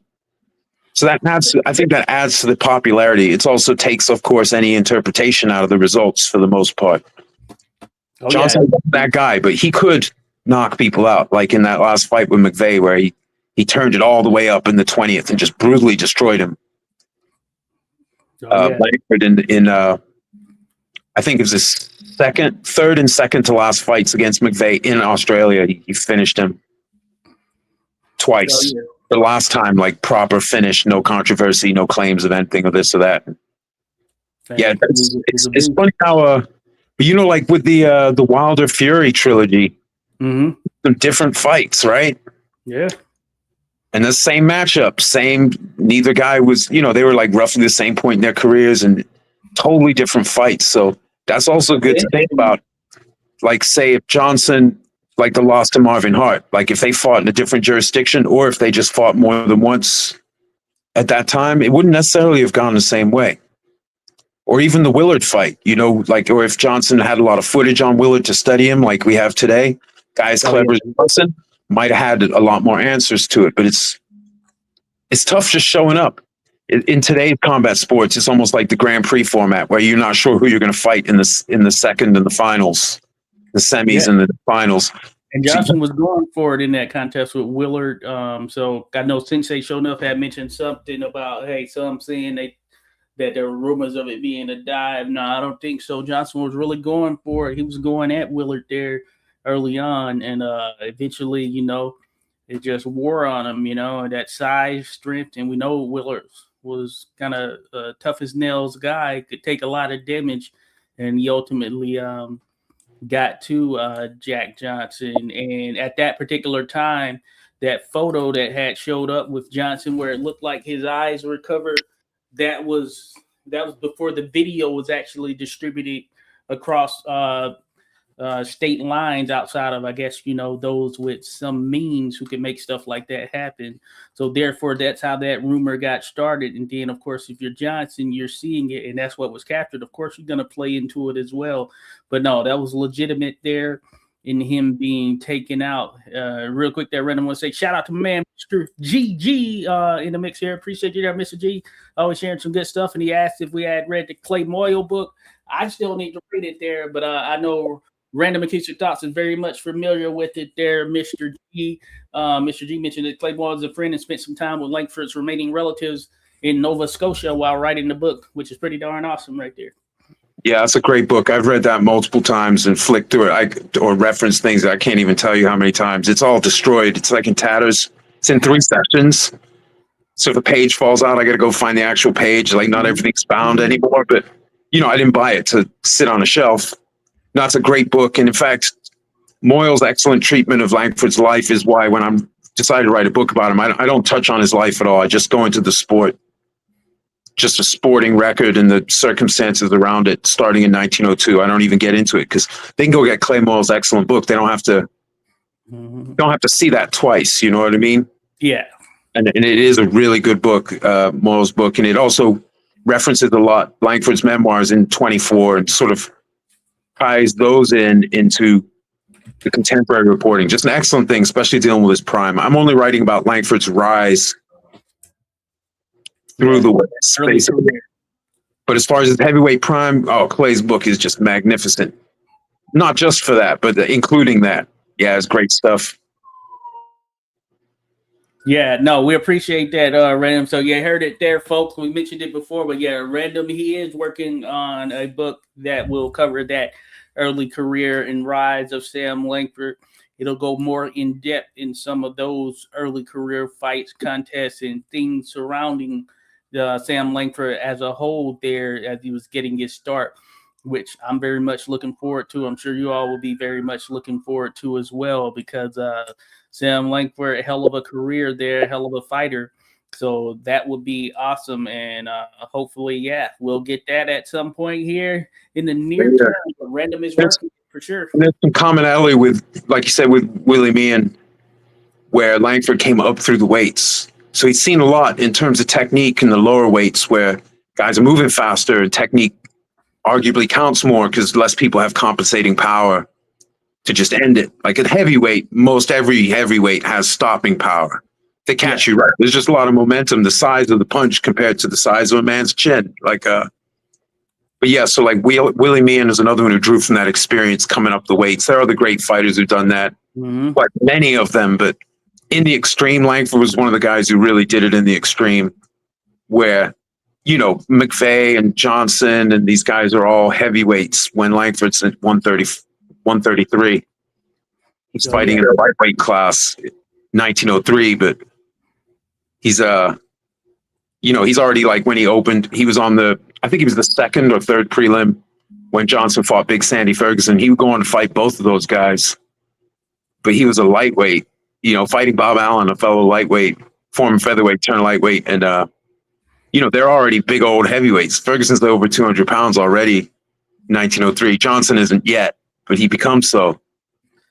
Yeah, and Random, I must say that, and I've said this before, just to think about the scale of Sam Langford's career, just think about the fact that he fought Joe Gans, of course, who was regarded as the greatest lightweight of all time by many former world lightweight champion, and he fought Jack Johnson, who was regarded as one of the greatest heavyweights of all time. I think just putting that into perspective, right? It's grand. And Joe Walcott, one of the all-time greatest welterweights. Joe. Especially when you go strictly, like literally pound for pound, like, okay, how many guys who can make 142 are fighting heavyweights or fighting open weight challenges? There aren't that many. Langford is one of the other notable guys who was claiming he could make welterweight but challenging heavyweights. That's Philadelphia Jack O'Brien knocked him out. Tiger Flowers. I mean, Langford is insane. His resume is insane. He fought at least one Hall of Famer every year from 1903 to 1922. I'm pretty sure that's when I looked this up a while ago. I haven't refreshed my memory, but I think Flowers is 22, 1903 to 22. There aren't too many fighters where you can find a Hall of Famer that many seasons in a row in their opposition list. There probably are some, but it's not a lot of guys because most guys don't have 20 plus fights against Hall of Famers or almost 20 fights against Hall of Famers. That alone is spectacular. Langford, some of those years, 1916 was mental. Just absolutely crazy how many Hall of Fame heavyweights he went in against.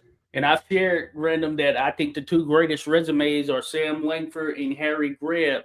I've put Harry Greb's at one, but that being said, there's a case for Langford being at one, considering his work at heavyweight and what he was able to do. Just think about where he started and all of that stuff, and being able to carry that power to heavyweight. I think you can't go wrong with either one of them. But those two, just have amazing resumes. Just thinking about who they fought, the amount of top tier all timers they fought.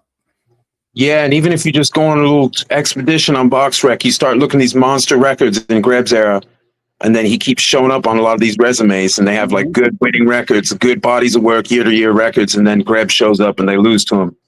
Not everyone lost to him, but like Greb's winning, the winning element specifically of his career is pretty much unmatched. Langford fought in an era with a lot more draws and gave up size more at a Hall of Fame level. He just, because he was a smaller guy, short guy fighting Hall of Fame heavyweights. Greb gave up a lot of size. But so I think, Langford was more of a knockout guy, but Greb, as far as like his work rate and his longevity, his staying at the top throughout his whole career.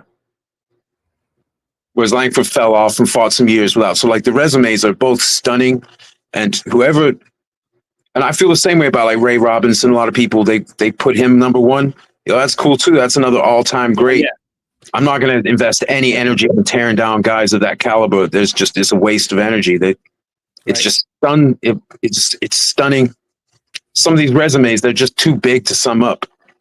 You can't even say their broader stats very quickly. You know, Hank Armstrong, Maxie Rosenblum, these careers are just bizarrely epic. There's a lot of great careers and tough careers, but some of these guys, it's really silly. And then you put it next to other great fighters and you go, wow.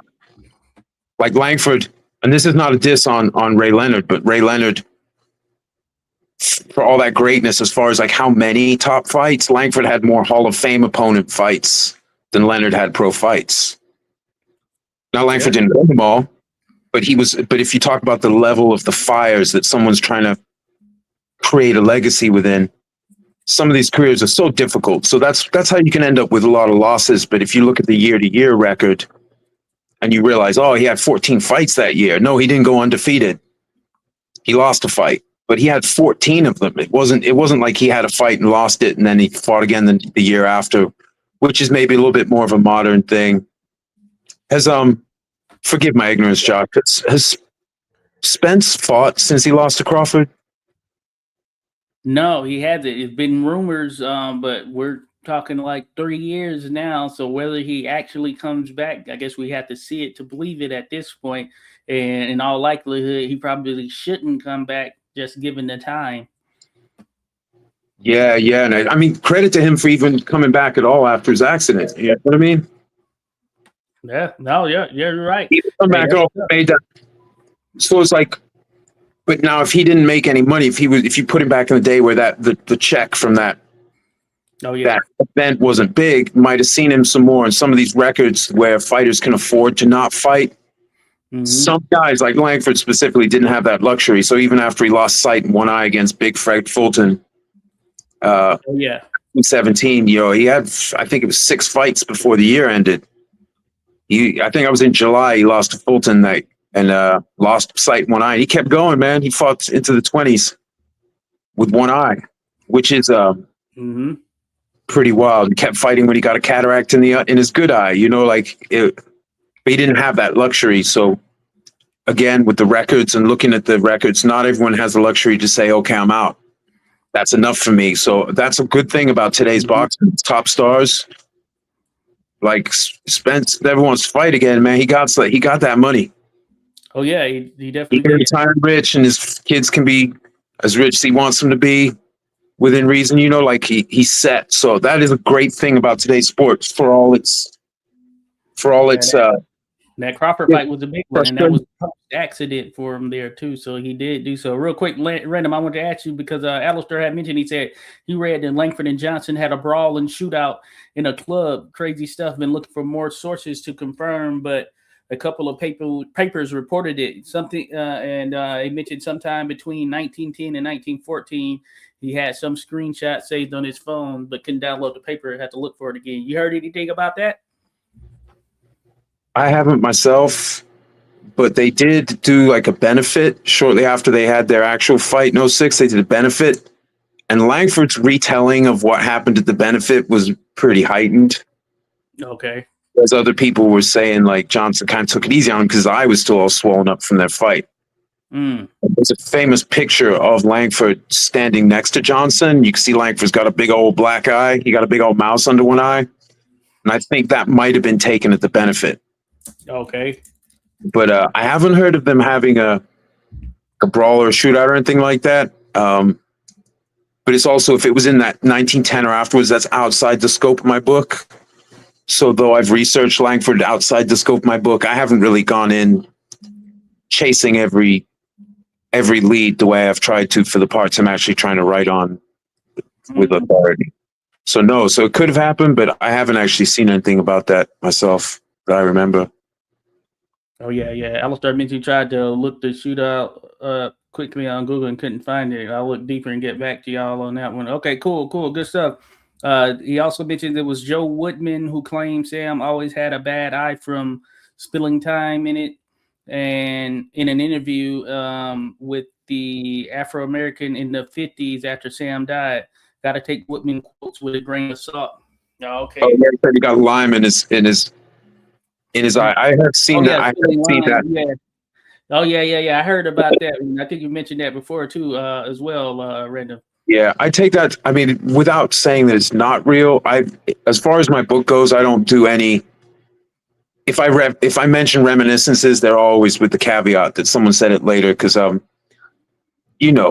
entertainers and time goes by and stories come out. And they weren't in the fact check era, so there are times you can find fighters contradicting themselves, let alone the written record. They contradict themselves. Johnson was like that.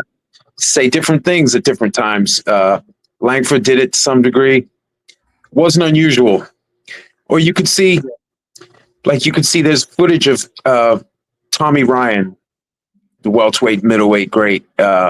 When he was an older man, he gave an interview saying, "I've fought all comers," which was patently not true, because he drew the color line on Joe Walcott multiple times, specifically on Joe Walcott. Said he would fight him, and then Joe would win a fight, and then he'd draw the line, and the papers would make fun of him. But when you see him as an older man saying, "I fought all comers," well, yeah, he's not going to be like, "I ducked the Barbados Wonder hard."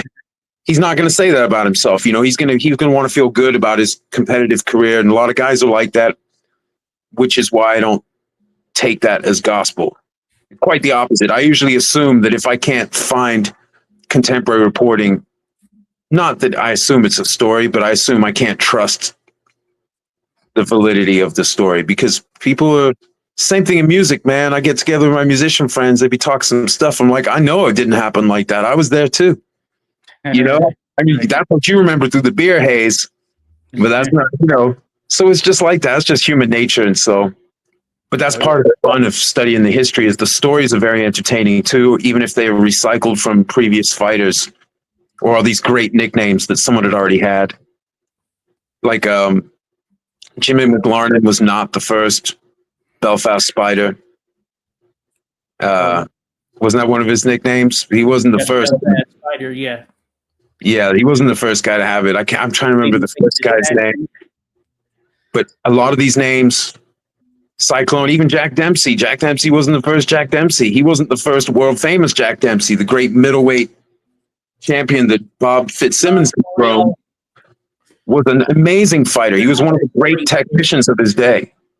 The Irish great Nonpareil, and he also was deemed to be the most popular fighter outside of John L. Sullivan in his time, and maybe there were some points in which he was right there on par popularity-wise with John L. Sullivan.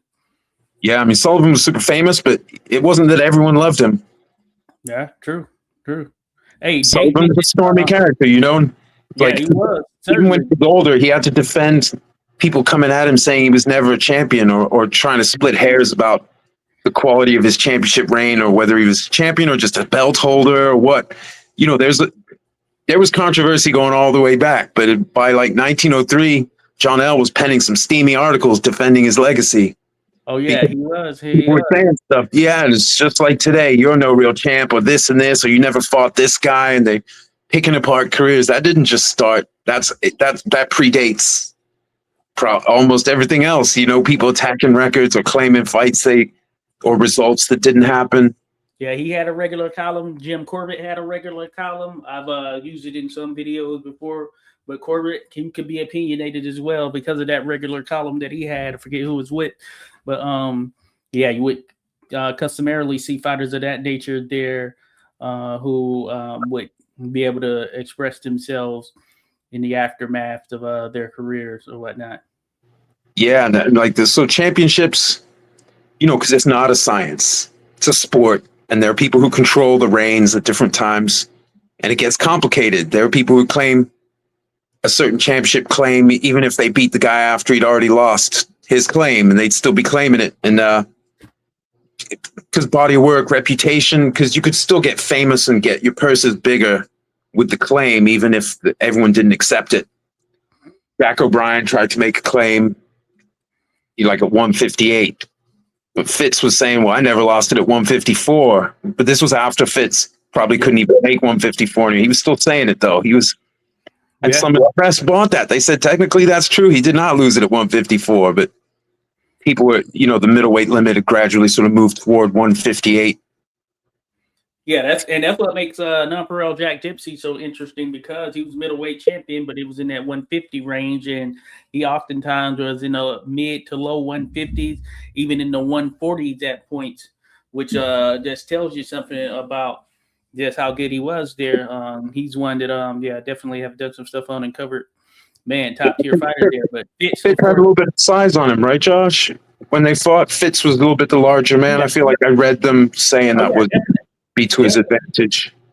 and yeah, and and Nonpareil, man, such a great fighter, and I think we would have got him on film if it hadn't been for his untimely death. Of course, he had multiple bouts with tuberculosis, so there you can say pretty much at the tail end of his careers, those last few fights or whatever it may have been, he was certainly he had ramifications from previous stints with tuberculosis, and that's what ultimately took him out.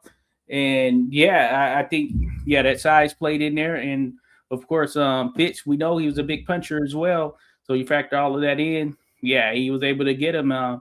But I think man, it would have been so amazing to have Right. non Jack Dempsey footage, and he died just as we were getting ready to move into where you started to get a little bit of footage there. I forget what year it was. It might have been 92 or something like that when he died. Very But man, it wasn't far off because that Corbett and who was Corbett in there with Peter Courtney, I think that was I believe like 1896 or something like that. Yeah, So and also just to circle back, Devilface saying, yeah, Woodman fibbed about the Johnson Langford fight. He did, but it wasn't just him. Other people did. Johnson wasn't popular in every circle, right? That didn't mean people didn't want to see him fight and lose legitimately. They didn't want him stripped. They wanted to see, but Johnson wasn't super popular. So other people ran with that too. But yeah, in the fight, but Johnson did it too because like there were people in the Johnson camp or in that realm saying that Johnson took it easy on Langford, where the opposite is true. Johnson was getting pissed in the fight because he couldn't finish Langford and he got tired trying to finish him. But Langford was ready to mix at all times. That's why people were cheering Langford, who was losing horribly, but they were still cheering him because he was as willing a man as ever stepped in a ring that night. Took 15 rounds of hell and just was right there. He was ready to go. Like, yeah, you want to bang it out, and he's giving up all these pounds. So it's complicated. Langford raised his stock with the performance against Johnson, which is interesting. oh yeah, Arguably as much as he had beating Joe Jeanette in that same club in Chelsea a couple weeks earlier. That really raised his stock because that was his first heavyweight win. And Jeanette had fought Johnson, so it was like you're tied in. But the Johnson loss really raised his stock and actually arguably got him more avoided than some of his wins did. oh yeah, Because Johnson really wanted to get him out of there, you know. And actually, Big Sandy Ferguson, who I got in my thumbnail there, he hated Johnson, but he ran over to Johnson's corner, was trying to distract Langford. Or whatever. He was a troublemaker, but I guess, you know, maybe he was drunk or just having fun or just like, I don't want you to beat him.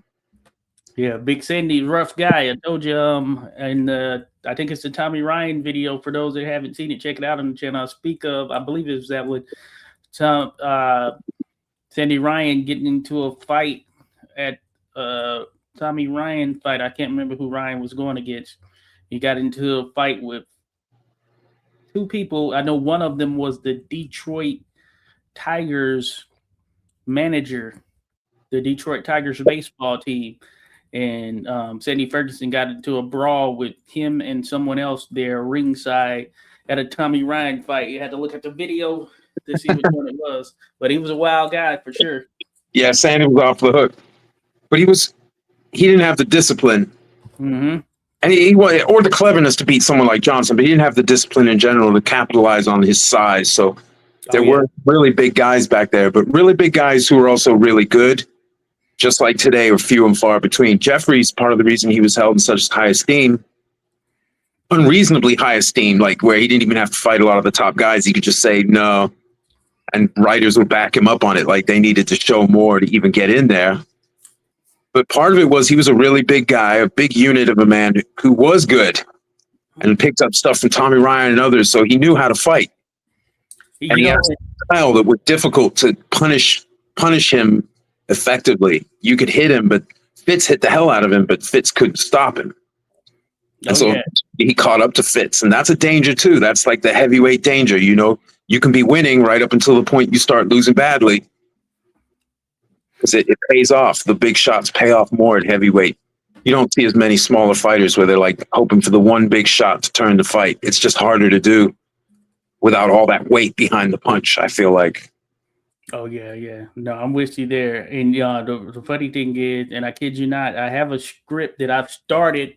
I haven't looked at it in a couple weeks now, but a few weeks ago, it's one where I'm just kind of gonna speak to some of the big heavyweights that were fighting back in these times, because when we see today, and of course we have some big heavyweights fighting today, certainly taller, in some instances, but big heavyweights were around back in the day as well, and I think that's a misconception. They assume that there weren't big heavyweights that were in the mix, and therefore, oftentimes, some will equate that size to them having some superiority over a heavyweight of the past. There's a famous picture out there with Joe Louis with these big guys. You think Joe Louis is 6'2", and there's these big guys who are towering over him. They were his training partners, which I'm sure he could beat those guys, right?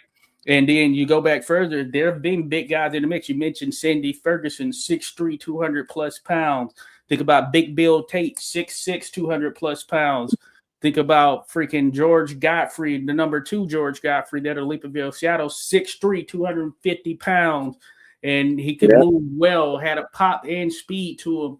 So basically, there have been a number of big heavyweights over the years. So, and some of them have lost to guys who are smaller, who wouldn't be considered the biggest heavyweight. So that size doesn't always mean that, okay, they're going to be able to just tower over and inherently. Yeah, cleverness and speed and angles, like Joe Walcott. Right. He was challenging heavyweights. He was a tiny little man. He was 5'1.5", right? And probably in his shoes, he was 5'1.5". He was a small man with a big old chest for his size, but he could fight the bigger guys because he understood angles. He had a hard head. He knew how to take punches on the top of the head to punish the hands. And people feared him. He knew how to get in there. And it was, but I think part of it is there were less large people back then in general. But the proportion of large, tough people who were athletically inclined going into boxing, the percentage was wildly higher back then. Oh, yeah. So it's true, because you can look at society and say, well, what was the average size of a man and this and that? And, in general. But then if you look at the percentage of people who are of that size and athletic disposition, they're looking at, okay, is it wrestling or boxing? The options aren't the same as today. They're not like, oh, I'm going for the NFL draft. Oh, I'm going to be a Major League Baseball player. I'm 220, but I'm perfect for the outfield. A lot of that didn't, it wasn't the same way. The money wasn't there the same way. The money was there in boxing. Wrestling somewhat, but boxing, especially in the U.S., in Johnson's era. Yeah. So from among that limited pool of large people, you could get a lot of big guys who are like, yeah, man, I'm going into the craft. I'm going to the manly art. That's how I'm gonna make my money. So like Jess Willard wouldn't be a midget today. Yeah, right. You wouldn't be like, God, look, Jess Willard. Like, he's actually a big guy. Like, even today, if I stood next to him, he'd be a big ass dude. He'd make me feel like a tiny kid, just like a lot of these heavyweights. He's not 6'6", 240. I mean, yeah, he's a big dude. And trim when he was in shape, like a trim. And also 6'5". 200 plus 220, let's say, somewhere around there, if you look at it. Johnson was giving up size when he beat Denver Ed and McVeigh. He was the lighter fighter against both of those men when he beat him in 2003. So even within Johnson's career, he wasn't always the bigger man. Yeah, he was bigger than like Jim Flynn and Stanley Catchell, some of the other guys, or he was much more experienced than, say, Al Kaufman, some of the guys he fought. Yeah, bigger than George Gardner, but he wasn't always the bigger guy. Yeah, it wasn't. He was like a Tyson in terms of similar build for that time, which is crazy. 200 plus, ripped, like Tyson, like where it's like, okay, or Joe Louis say, oh, this guy's only 195, 200. Yeah, but there's a difference between 200 with almost no body fat and being 200 where you got a little bit of a belly, some love handles. Like, what was the guy's name who hit Riddick Bowe with all those horrible bodies? Yeah, I know you're talking. Heavy guy, right? But yeah. You look at a physique of a fighter like that, and you trim them down where they have the slender waist, the fighter's waist, like Joe Louis style training. Some of those guys are going to lose 20 pounds when you stop having titties, and you know love handles, and you have a six pack. You're like trained down. You got like a dancer's waist. Some of those 230-pound guys will be like 205. Right. No doubt. They don't have Carl Morris, who Alistair mentioned there. Yeah, Carl Morris, big dude. Another big fella, yeah. Yeah, he fought Fulton multiple times, as a matter of fact. If I'm not mistaken, Jim Flynn beat Carl Morris as one of his wins when he in the run-up to his title shot against Johnson. The rematch with Johnson. And Jim Flynn, he's under 6 feet tall. Yeah, I think he was like 5'10", 5'10 and a half. He wasn't that heavy. He was a light heavyweight. But he competed at heavyweight, and if I'm not mistaken, Carl Morris was one of his best wins leading up to, like after Flynn had lost to Langford in March of 1910, he went on a bit of a run that led to a fight with Johnson. I think it was like 6 or 7 fights in a row. And I think Morris was one of those guys. Morris was not a small fella. No, he was a big dude. Like today, people say, oh, he'd be a cruiserweight. But the thing is, if you took the cruisers and the heavies today and then threw in some larger light heavies not cutting, some of those guys have the speed and dexterity to make a tough fight for a big lumbering guy. But that big lumbering guy might not fear another big lumbering guy. There used to be the style matchups used to be a little more extreme at times where if you had the speed and you could get those little gloves onto the chin, you could really fight against some size. Langford made a career out of it, but Jim Flynn had his own share of those, and Dempsey, his most famous win, Willard, but also is like, to me, his best win, Fulton. Fulton was a big old fella compared to Dempsey. Correct. They were not the same size people, and Dempsey beat the crap out of him easily. Yet, first round stoppage. The first time Dempsey met Jim Flynn pulled out a Sam Langford tactic that he learned in their fights, a little combo, and knocked him out. And real quick. Now, obviously, Dempsey avenged that, but you see how the math never lines up. Yeah, exactly, because it's all about the instance, the night of, and what guys show up, what they plan to do, what happens. Joe Louis, you look at the great Joe Louis, some of those fights that he won, he got knocked down in some of those fights. Right. Even some of the big guys, he got back up. He might have finished them in the highlight, but if you watch the actual fight, he took some big shots. That first fight with Billy Conn. Billy Conn, first fight, was light heavyweight champion. Fighting him, and he rocked and had Louis hurt there right on the off combination as he went for it. Yeah, and it was like some people would see that as evidence that, oh, this other guy I think is better than that guy who hurt him, so this guy could hurt him. But that never works out, because if that worked out, there would be no betting industry around combat sports. Everyone would know what's going to happen. There'd be nothing to have suspense over. And history is full of instances like that where one result seems obvious. It just doesn't work out that way. It's just, you can be any kind of favorite you want, but the actual particulars of the fight and how each guy is doing that night counts a lot. But my point was, Joe Louis, to me, always stands out whenever we talk heavyweight history, because he was the first, to me, undisputed champion who fought like one. Oh, yeah. Who went out and fought a bunch of guys at a hectic schedule for that title, because Johnson did become undisputed, but then he wouldn't have that Langford fight, which was supposed to be his first title defense. So he kind of became disputed. The colored championship lineage sprang back up because Johnson wasn't fighting colored fighters. A lot of writers referred to as the colored heavyweights as the second division. Even some of the newspapers. So they had two lineages, but because not everyone wanted unification, they would kind of say, well, you got enough good fighters over here to have a whole separate division. Oh, yeah. Johnson and McVeigh and Denver Ed and all these top guys that are. So it's a weird sort of texture of this thing. But circling back to Johnson, okay, so we mentioned Nonpareil Dempsey. We mentioned Johnson. and you mentioned Troyansky. These are three of the cleverest fighters Oh yeah. in terms of talent and ability and experience. Johnson became this. Joe Gans is obviously one. Who are some other guys you can think of from that before the end of World War One, sort of that the teens or before? Some of the cleverest fighters in the game. Tommy Ryan was one who trained Jeffries. Yep. George Byers, who trained Langford, among other people. Yeah, Jack Blackburn was one who hold in high regards. We know what he was able to do as he went on to become a top tier trainer in the Hall of Fame for training as well. But Jack Blackburn, hell of a fighter there. Great. Has a win over Joe Gans, Sam Langford. These were newspaper decisions.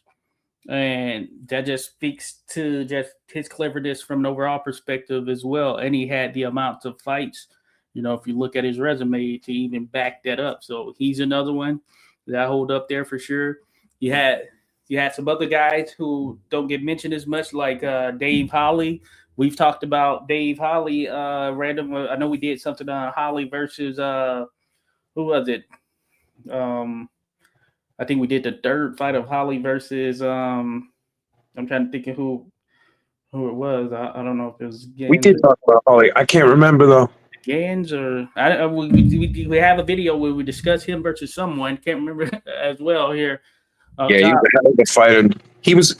So Blackburn was the first person to get the best of Langford after he'd beaten Joe Gans. Mm-hmm. But it was a prearranged draw. So even though the press called it a win, officially it was a draw.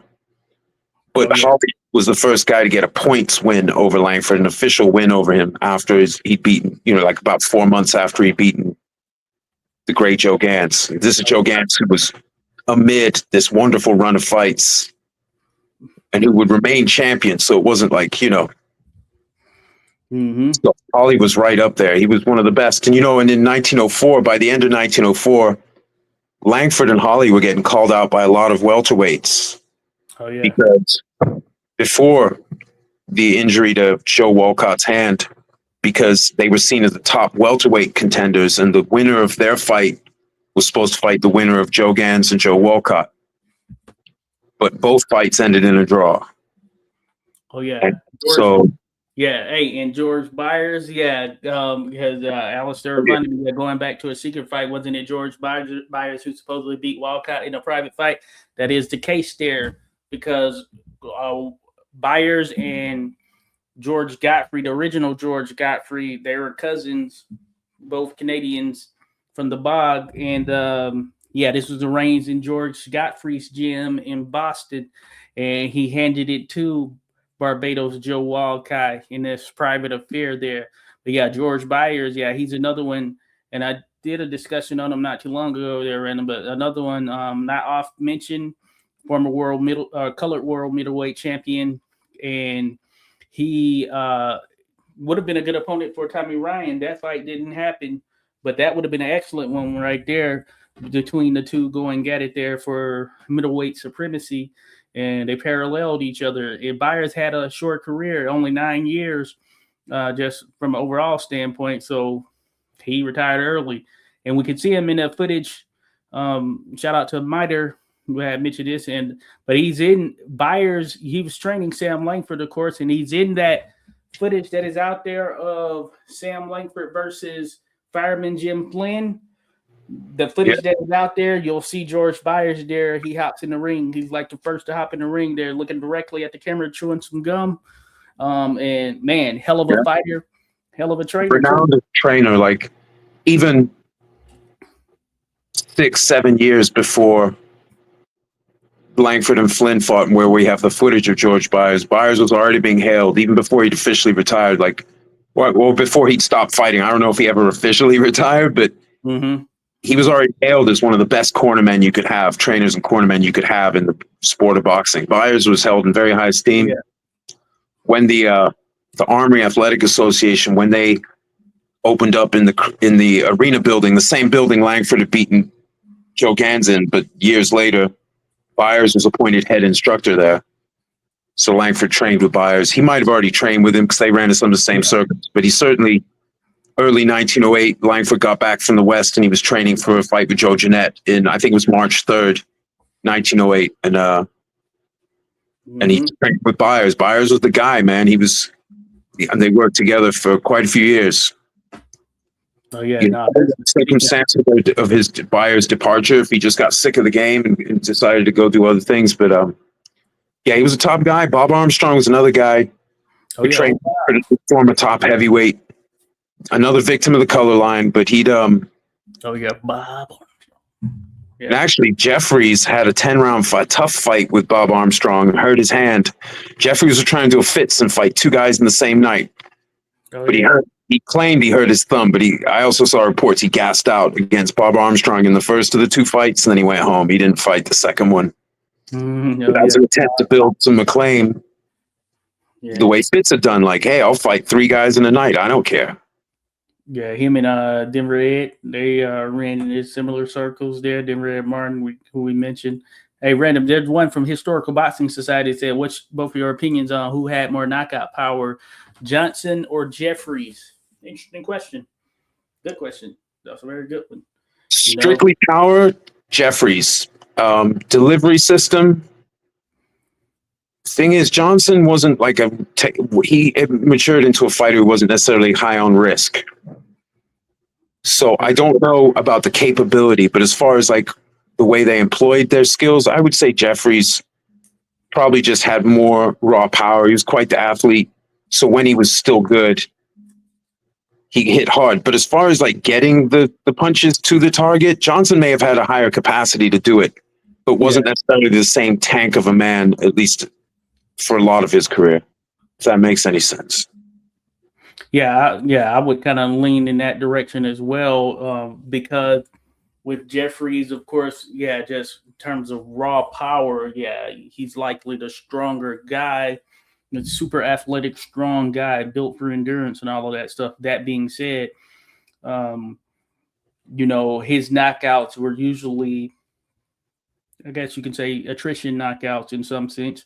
And hey, he carried that power late, which is a trait in itself right there. So he could definitely punch, no doubt about it.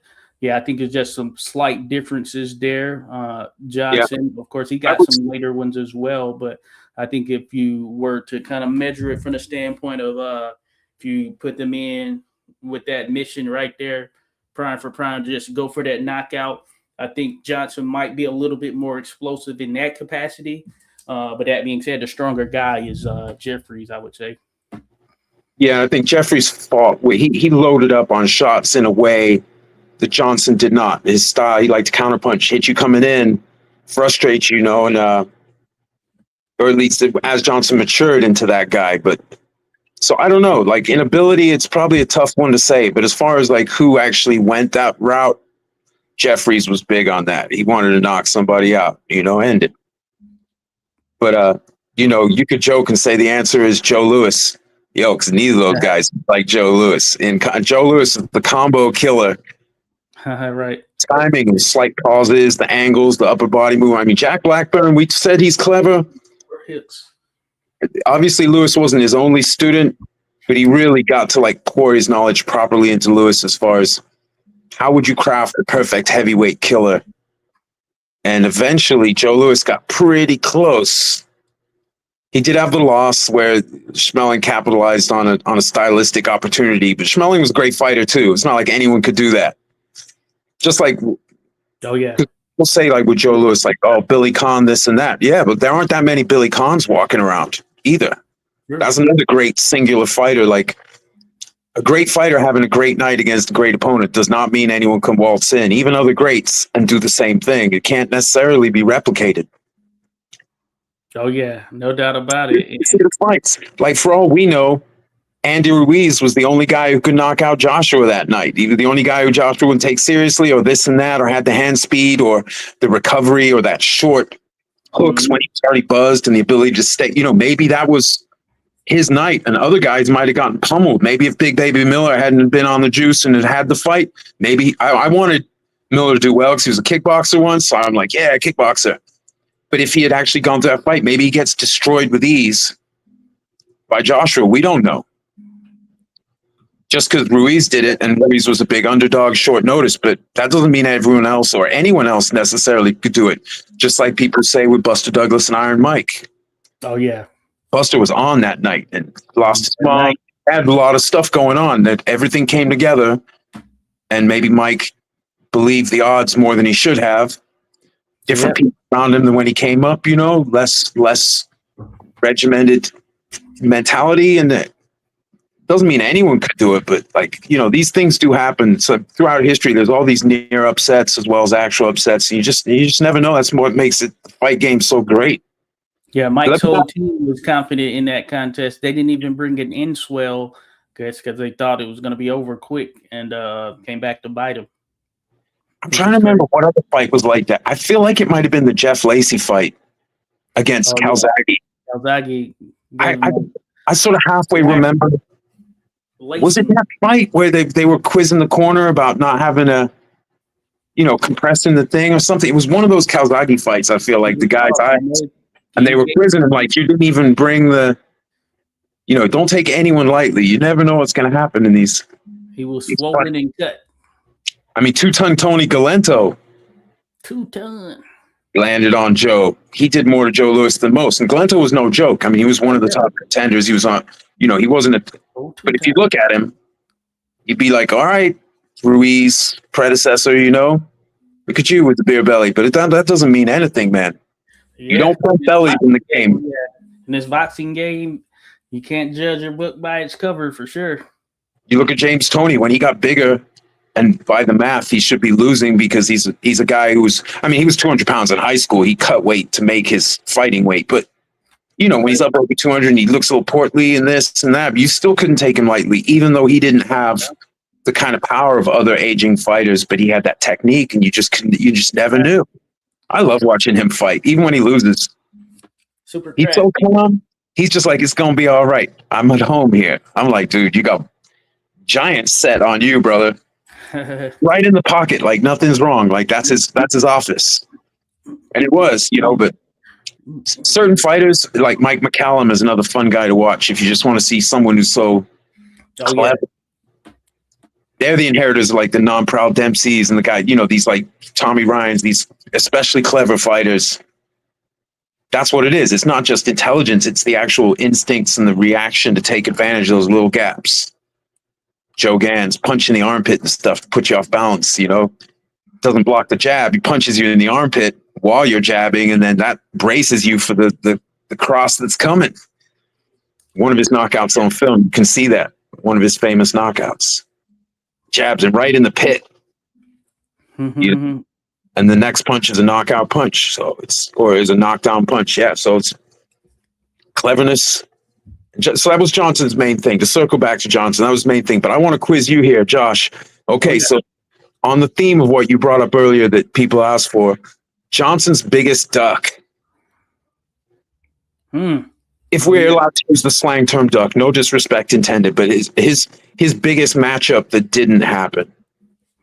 Yeah, I would say certainly the Sam Langford rematch.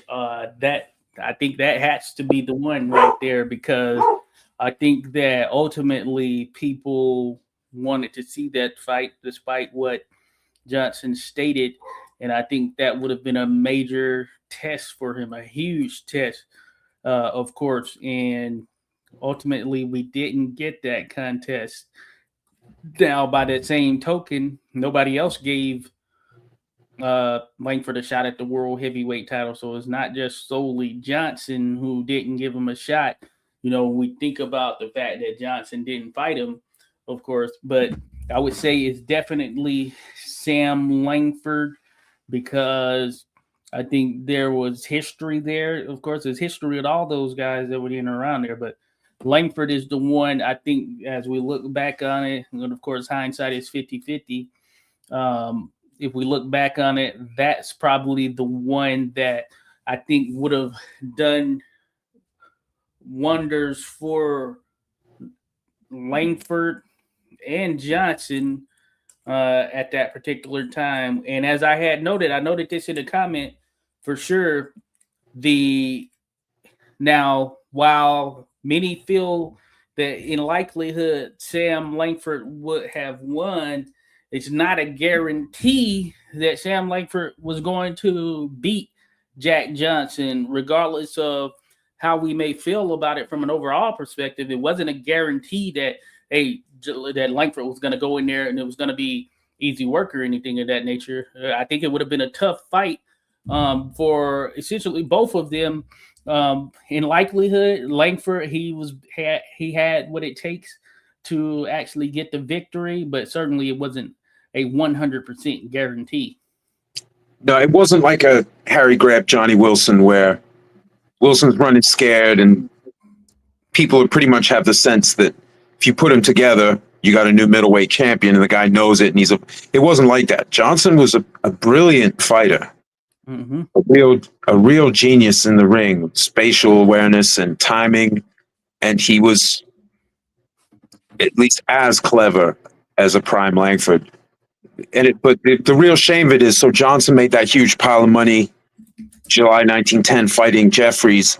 Probably the perfect time for Langford and Johnson as far as trying to get it close to prime versus prime. The most competitive matchup was probably early the next year, like early 1911, when Langford was a little heavier, muscle heavier.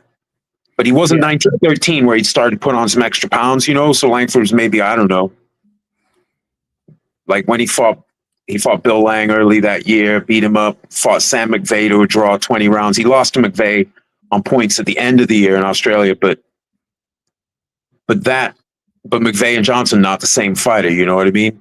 And I think you take like 1911, maybe 1912 Langford and put him in there with Johnson. But the thing is, Johnson took a couple years off after he fought Jeffries, so that's why I'm thinking 1911 is the best time to have them fight. Johnson's still pretty sharp. He's not gone inactive. 6 months after the Jeffries fight, at the end of the year, you have him fight again, or early 1911. I think that's a competitive matchup. Don't know who wins. Johnson was brilliant, and he was taller. So even if the reach wasn't like stupidly different, he was a taller guy. He knew how to use that. Just like Langford knew how to use his lack of height. Johnson knew how to use when he was taller. If you see the footage of Jim Flynn trying to get inside on Johnson, it's comical. Like, this is a theater performance. What are you even doing?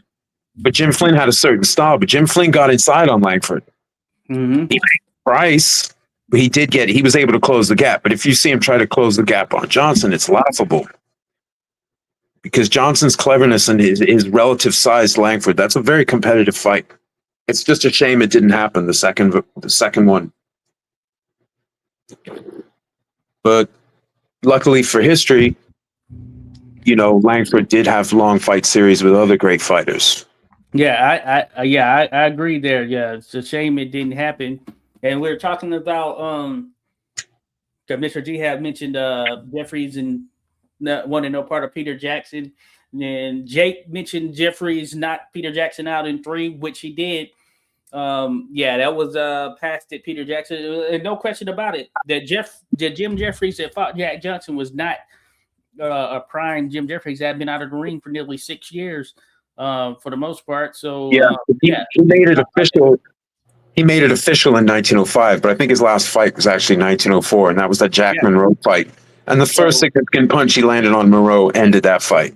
So we never saw the best Jeffries versus the best Johnson, and it would have been amazing to have. If it would have happened in 1903 or 4, then that would have been a damn good one right there. But certainly that wasn't that. But Peter Jackson at that tail end, another fighter who died of tuberculosis. This wasn't the same Peter Jackson, and I would say that as it related to Peter Jackson, probably around 1890, man, that was the prime top tier version of Peter Jackson, and he was trying to get a fight with John L. Sullivan, and it didn't happen. But Peter Jackson, he had went on a run where he was scooping up every title outside of the world heavyweight title, and he had the British Commonwealth title, whatever it may be, the Australian heavyweight title, he had the colored world heavyweight title, and I'm sure there were probably 1 or 2 others that were thrown in the mix there. And at that time, the best heavyweight fight in the world would have been John L. Sullivan versus Peter Jackson, and we didn't get that one. So that version of Peter Jackson in when he lost to Jeffrey. I think it was 1897 or something like that. Yeah, this was definitely not him. 1897, 98, somewhere in that range. That's not the best version of him. But, as we always say, or as I stated previously, hindsight is 50-50, Hey, could have been interesting. I just wish we would have gotten those fights. There are certainly many that have gotten away from us. And the unfortunate thing is, even as we move here to modern times, we still have situations where we don't always get the fight we want to see, or when we do get it, it's many years past its prime, a la Mayweather Pacquiao, even as we were noting earlier, Spence and Crawford. And what crushes my soul is like a lot of my favorite action fights to watch aren't necessarily the highest level matchups. Mm-hmm. They might be both elite, but they're not necessarily like these were the top two guys there weight in the world when the fight happened. Mm-hmm. And there are innumerable boxing matches that were epic throughout history, not captured on film, that are probably better than most of those legendary fights that we don't have on film. You know what I mean? Therefore, I read about them all the time where they, like the night Langford had his first fight with Andy Watson, who was a lightweight in the Boston area at the time in 1903. The same night, Joe Walcott, the Barbados wonder, fought Jack O'Brien at Boston's Health and Physical Culture Club. They fought a 10-round draw. O'Brien hurt his hand in the second round, but he was hitting Walcott with the left straights, and Walcott has to do a lot of clinching because he came from wrestling roots, or he had come up as a wrestler and a boxer, and so Walcott would have to go to his route, and it was one of the best contests, they said, in Boston in a long time. So like that, having something like that, that's not like, I mean, those are great fighters, but that's not like one of the matchups that would just spring into your head. It's just a 10-round draw between two greats of their day. Yeah. But to have a fight like that, that's what we're also missing. We're not just missing the great important fights. We're missing fights less important to the moment, but also legendary fights that have these incredible scraps that they just weren't recorded like that.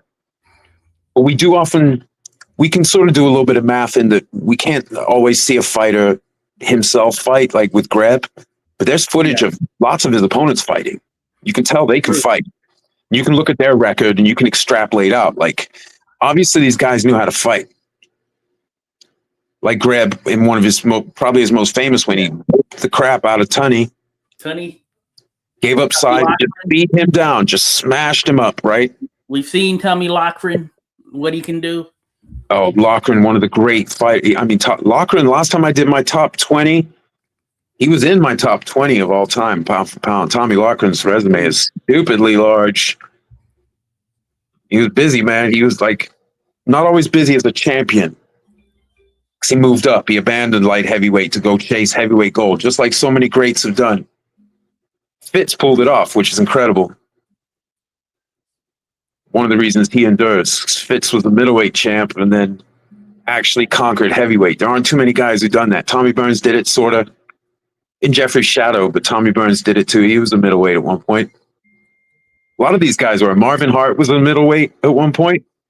Langford obviously went through middleweight. Jack O'Brien, who factored up in the heavyweight factoring, as well as light heavyweight, he was a middleweight. Mm-hmm. So that's why we look like with Langford specifically and like, oh, he's too small and stuff. No, man, because it had already happened that middleweights had gone up to the heavyweight ranks, and the light heavyweight was literally like kind of like the little heavyweights, still capable of fighting at heavyweight, just not necessarily not wanted it. And that's why it was sometimes in abeyance. It would be kind of abandoned. Jack O'Brien got off Fitz and just like didn't. He's like, I want the heavyweight title. This is. Mm-hmm. So it's fascinating texture in these times, but there's so much more than just the belts. And that's true of Johnson too. Because when he was the colored heavyweight champion from 2003 until the end of, I guess, till mid 2009 when he didn't fight Langford and there was some challenge there. He fought white fighters too. It wasn't like he was only fighting for the colored title. Yeah. And then he fought Sandy Ferguson multiple times. We fought other guys too. Gus Rulin, he fought him. Actually, I think Langford was on the prelims of that fight, too. Yeah, Bob Fitzsimmons. The older Bob, though, of course. Yeah, it's funny. Some of the guys who drew the color line, it wasn't a constant. Because when Fitz became champ, he drew the color line on Bob Armstrong. But it wasn't that he never fought a colored fighter. It's like things changed. Jeffries had that stance after he'd already fought colored fighters. George Gardner drew the color line specifically on Sam Langford, even though George Gardner had already fought legendary colored fighters. Oh yeah. It's just a convenience, you know. So I just see it as another kind of duck. It's an ugly one because it's a racial component, but it's just another way to get out of a fight. Just like guys who say, "Oh, there's no money in this matchup." Johnson tried to pull that with Langford, even though there was tons of money in the matchup. It was one of the probably 4 biggest fights you can make in boxing for years. It was one of those fights that would be huge in many cities. Sugar Ray Robinson wouldn't fight Charlie Burley. Claimed it was a money thing. I think that's what is generally associated with it. But I heard there was an offer, but it was a crap one, and Burley turned it down. But I've never looked that up. But that's something I'd heard or read someone write. I don't put any weight on it because I haven't researched it. I had to look into that. Anything is true, but I don't know. But yeah, there are fighters that you just can't get them in, like Roy Jones Jr., Steve Collins. Why couldn't we have that fight? Yeah. Well, I think Roy didn't want that fight because you hit Steve Collins, he just keeps coming with those little arms. He just keeps coming. He's chaotic, and it's hard to predict because he's like punching weird angles and tight angles, and trains are marvelous, and he's kind of like crazy. I love watching Steve Collins fights. Steve Collins, hey, the fans were super behind him too, man. They were. Yeah, he had fight the spirit. Like he wasn't the best fighter, but he had a heck of a chin. And that and fan the length of his arms, motivation, you know, and that has to push you forward and keep you going right there when you just got such a raucous crowd behind you, you know. Fights with Ben and Eubank, some good fights, man. Those are good fights. I might have to watch one of those tonight, at least one of them. Yeah, Mr. G noted nobody wanted to fight. But he wanted to fight Roy Jones Jr. and he couldn't get that fight. You know, there are people who wanted to fight Roy who couldn't get it because Roy was on some other stuff, fighting other guys of different levels or just other guys, but. So, you know, these great fights that get away, like Langford Johnson rematch, you know, I can think of a lot of fights that got away even from the narrow slice of boxing when I was like paying attention.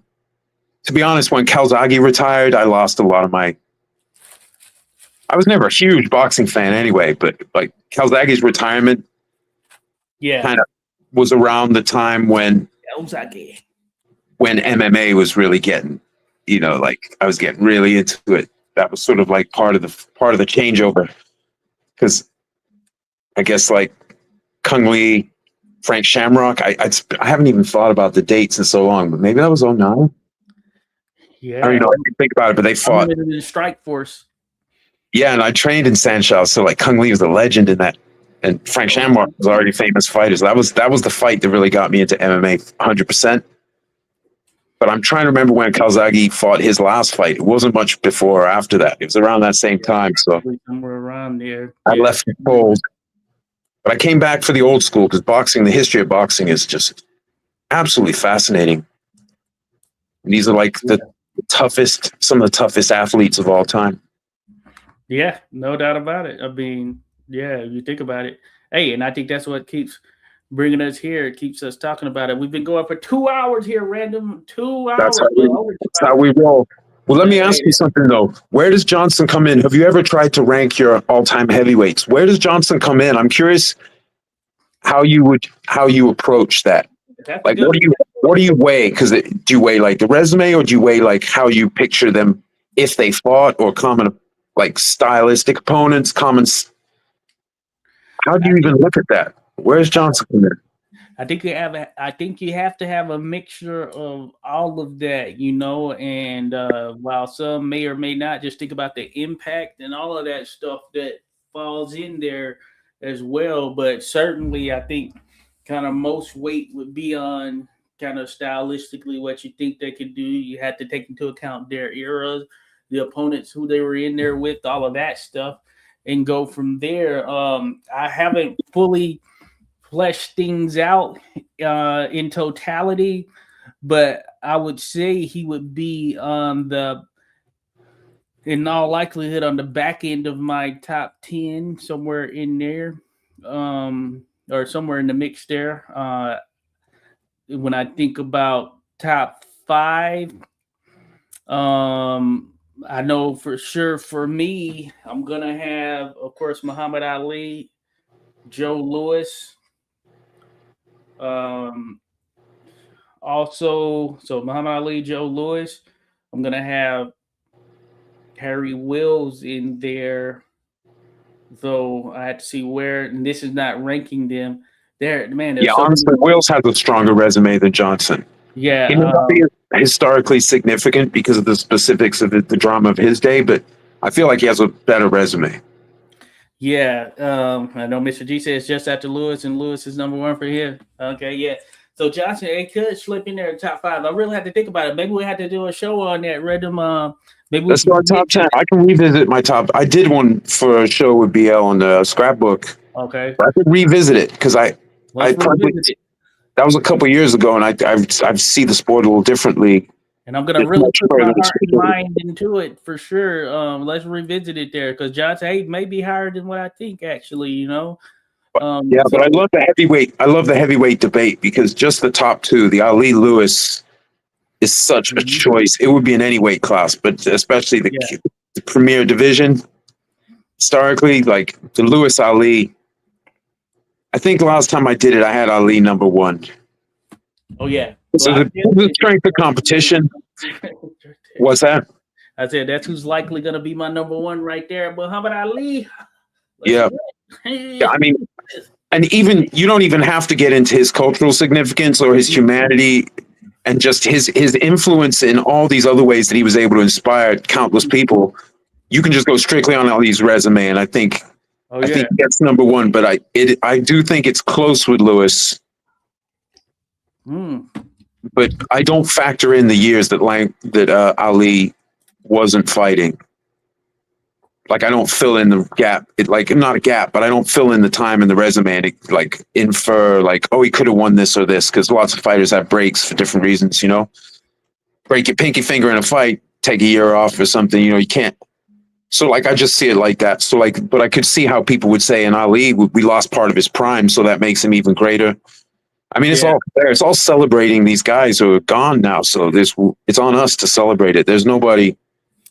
Automatic torch. We got to carry. I have no quarrels with anyone who has Joe Louis number 1 because I hold him in high regard. I mean, Joe Louis was a beast there, so that makes it interesting right there when you think about it. But and the run he went on, I'm trying to fight every month. That kind of attitude.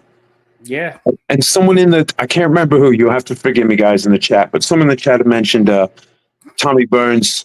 Some people felt he hadn't quite earned it, so he had to establish himself, traveling all around, beating the national champions and all that. You mentioned that. I can't remember who mentioned this. Was 45 minutes ago, and you got it pulled up. And Lewis kind of did his version of that. I'll go fight your best guy in your region in your city. Keep it going. People, the bum of the month thing is a bit over the top. You know what I mean? But it was marketing, and they did it to Ali too. And I love some of those clips of Ali and the presenter trying to insult his opponent. He'd be like, what about these lesser opponents? These guys aren't good. And he's like, well, which guys? And the guy didn't want to say anyone's name. And he's like, oh, you see? As far as because all fighters face criticism sometimes about their level of opposition. There's a great clip of, who is it? Bernard Hopkins telling Larry Merchant off. Oh, yeah, right. It's mandatory. And Larry's like, why, don't you think fans are sick? And he's like, well, they would strip me if I don't fight this guy. This is my kids. This is me. Right. That is true. Do what you do. You stick to what you do. But I love that. I love that because, Hopkins, people sometimes frustrated and stuff. But as far as being in a structure where you have to fight a mandatory to retain the title that you promote yourself off, yeah, man, you go do that.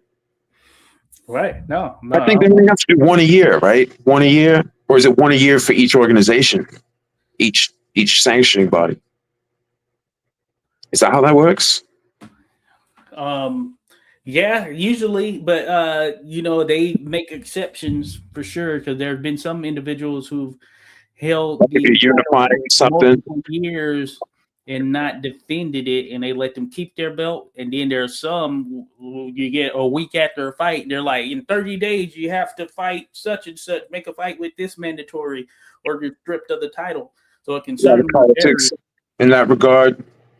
Yeah, definitely politics. I would say definitely some politics in the mix there for sure. When you think about some of those mandatories and such. What happened with like the English wanted to strip Johnson? They wanted to recognize either Langford or no one got recognition. There were times during Johnson's reign because he wouldn't fight Langford that certain writers in this Hmm. time of championship by acclaim, where it's like, what do all the writers collectively think? You know, where they Yeah, didn't want to recognize him, and they would write sometimes like they wouldn't speak of him as a champ because he wouldn't do this or that, or they'd say he'd retired. Or it's always very messy. So as messy as it is today, man, it was crazy back then. yeah. There was a situation with, of course, Jack Dempsey and Harry Wills in the Madison Square Garden, and him not being able to fight there. Some similar type of situation there. Hey, take Like, care, well, Mr. G. Mr. GG, appreciate you dropping by there, buddy.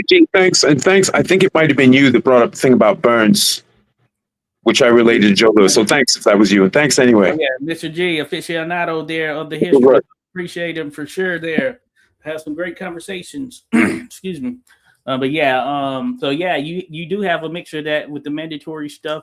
Hey, and so it's sort of like a kind of double-edged sword, so to speak, in terms of hey, sometimes you can have a mandatory that doesn't fit the bill, but then there are other times when the mandatory, even though they may not be known, they come in, they put up a true and real fight, and it turns out to be a great contest, you know? And that's the thing. It's about at least trying to get people their opportunity, right? So Right. if it was just all guys all doing money fights all the time, it would be hard to have a sporting architecture, even one as chaotic as boxing already is, or combat sports are in general. Mm-hmm. Like don't ever let anyone tell you that MMA is better or somehow solved any kind of problems of anything. It's different drama, but it's just as shit. And Yeah. then messy and inconclusive as you know, and the way the rankings are done by why people are ranked. You know, it's money. It Yeah, definitely. comes down to money, putting butts in the seats, selling Yeah. pay-per-views. So it's whatever, man. It can't be avoided. But going back slightly to Johnson before we call it, because I know you're starting. You're not bouncing. You're not on your toes now. I can tell you. Took you in the great rounds. You know what I mean. Now I'm coming in with hooks to the rib cage there. You better put the elbows in. But like as far as Johnson, so like I have him inside my top 10 all time. Yeah. And based largely on resume, but also stylistic impact. Mm-hmm. Talk about greatest. Like Johnson it wasn't just like Johnson happened and then everyone forgot Johnson. The Yeah. reason we're still talking about him, and it's not just the cultural impact. Stylistically, he was very, very important fighter. And so I think, yeah, he makes my top 10, but the exact order or where he will be in that, I don't know. Maybe we could do that show. You want to do a show next week?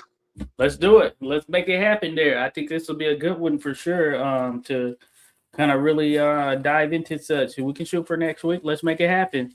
Is Wednesday your night to do the Yeah, thing? yeah. Usually that's when I do some I can history. do it. I'm off Wednesday. I'm off Let's shoot for Wednesday. Wednesday. Get your list ready, man. We'll get some graphics. 10 heavyweights of all time, folks. And of course, there's no wrong answers when you're creating a list because everyone's list is their own list. And this will be a fun exercise for sure. And it'll force me to really narrow down and come to that top 10, you know? I'm about to break out pad and paper, 2 pads and paper. I mean, 2 Yeah. pads, 2 I pens. already Hey, have some in mind who I know are going to be in there. to ease your pain, Josh, throw in 5 honorable mentions, okay? 5 honorable mentions. Okay. So Cool. it's 15, but the last 5 don't need to be in order. Just some guys, because it gets harder. You know this. The further down the list you get, the more guys argue for the certain slot. Okay. Get past 10. That's what keeps happening in my pound for pound list all the time. I can't get past 20. Because suddenly for like 21, 22, 23, there's like 20 guys, 20 fighters who would be in that some kind of argument for it. It's too much for my little brain. Mm-hmm. This is going to be a good show. I'm excited. Yeah, it is. It is. You know, and it's gonna be crazy to think about what will ultimately transpire, and where I'll end at. That's funny to think about. Funny We to can think. also dig into that. We can dig into that whole Joe Louis Ali. And my number 3 would surprise some people. Well, maybe it wouldn't because it's me doing it. Yeah. But I have Langford 3. Oh yeah. No, Kind of tougher heavyweight career than number one or number two, but he just doesn't. He didn't win so much of it that he outweighs what they did specifically at heavyweight. But yeah, Langford's career at heavyweight is bananas. His 1916 is a harder career, standalone career, than a lot of powerful heavyweights' whole career. yeah. Langford's 1916 was absolutely mental. This is gonna be funny. This is gonna be a fun one right here. I'm just thinking But, about it. but there are other guys. I mean, because I'm like, if we go 15, there are guys you know absolutely going to be there. But I'm curious where they, like, where do you put a Lennox? Yeah. Your Larry Holmes fit in? Where do you balance that out? Holmes is no joke. Frazier. And I think if we ever do a fantasy matchup, I want to do Holmes Ali, because that's a tough fight. That's a tough fight stylistically. Oh yeah. The chin that good with footwork, not as good as Ali's, but with footwork like he had with that jab, that was an ugly jab. Ali would have he's not Sonny Liston big slow ass fist. You know, Holmes had one of the great jabs at heavyweight. That would be a show on its own, brother. Oh yeah, definitely. So yeah, I think this is gonna be a good one. I think it's gonna be a fun one, but we're gonna shoot for that next week. Top 10 heavyweights of all time with 5 honorable mentions. I'm looking forward to that one. That's gonna be a tough one. All right, I'll email you about this. All right, yeah. I'm gonna start, getting my thoughts together on that for sure. And I think it'll be a good one there. So, no, good stuff there, Random man. It's been a great, of course, as always. I hope we did enough talk about Jack Johnson. Thanks to everyone who made it all the way through the show. But I hope we did enough Jack Johnson. I always end up on a Langford bender, especially if it's an opponent. But hopefully we get, we touched on both Dempseys, talked about Greb, Misk. Yeah. We didn't talk too much about McVeigh and Jeanette. Yeah. We'll have to maybe we'll have to do another one to settle on more stuff, because, we were saying the good, the bad, and ugly. We're going to talk about all of that. Jack Johnson, his wife, and the situation surrounding that. Some of the different things in newspapers and all of that stuff surrounding Jack Johnson as well that were written and all of that stuff.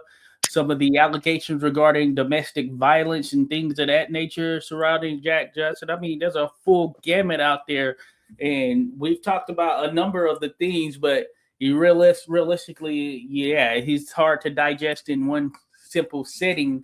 And as mentioned, probably the most polarizing figure in the history of boxing there. So that's something to also take into account right there. Yeah, as he continued to prove his greatness, some things he did ticked people off, and just him existing ticked a lot of people. Yeah, that was there. At the same time, and that snowballed into something larger than just a guy. It was they were attacking a concept in a time when such a concept had been already challenged and defeated in wartime. You know what I mean? But they were some decades later still thinking about that concept. That's real talk. And hey, I got some articles up. I got a New York Times article, so we can. We'll have to set up something. So this isn't the end on Jack Johnson, there, folks. We're gonna dive into more. Some of the headlines and things said about him across different newspapers and all of that stuff for the time. Contextually, of course, it was the time, but it's out there, so we're gonna talk about it. So this isn't the end on Jack Johnson either. But next week, we're going to do this top 10 heavyweights with 5 honorable mentions, which should be pretty fun and interesting, Random. So I look forward to that one there for sure. And, man, I appreciate you dropping by. We gave you 2 hours and almost 40 minutes now, folks. So we appreciate you all. So shout out there to you, Alistair, Mr. GG. The others still here in the mix. Jake was in the mix. You name it. We appreciate everyone. My mom even dropped by. Historical Boxing Society. Appreciate you. Go check them out there, folks, as well. Got some good content over there on the channel. But yeah, we'll be back in the mix here next week. So look for us. Appreciate you all. All right, y'all. Take care, everybody.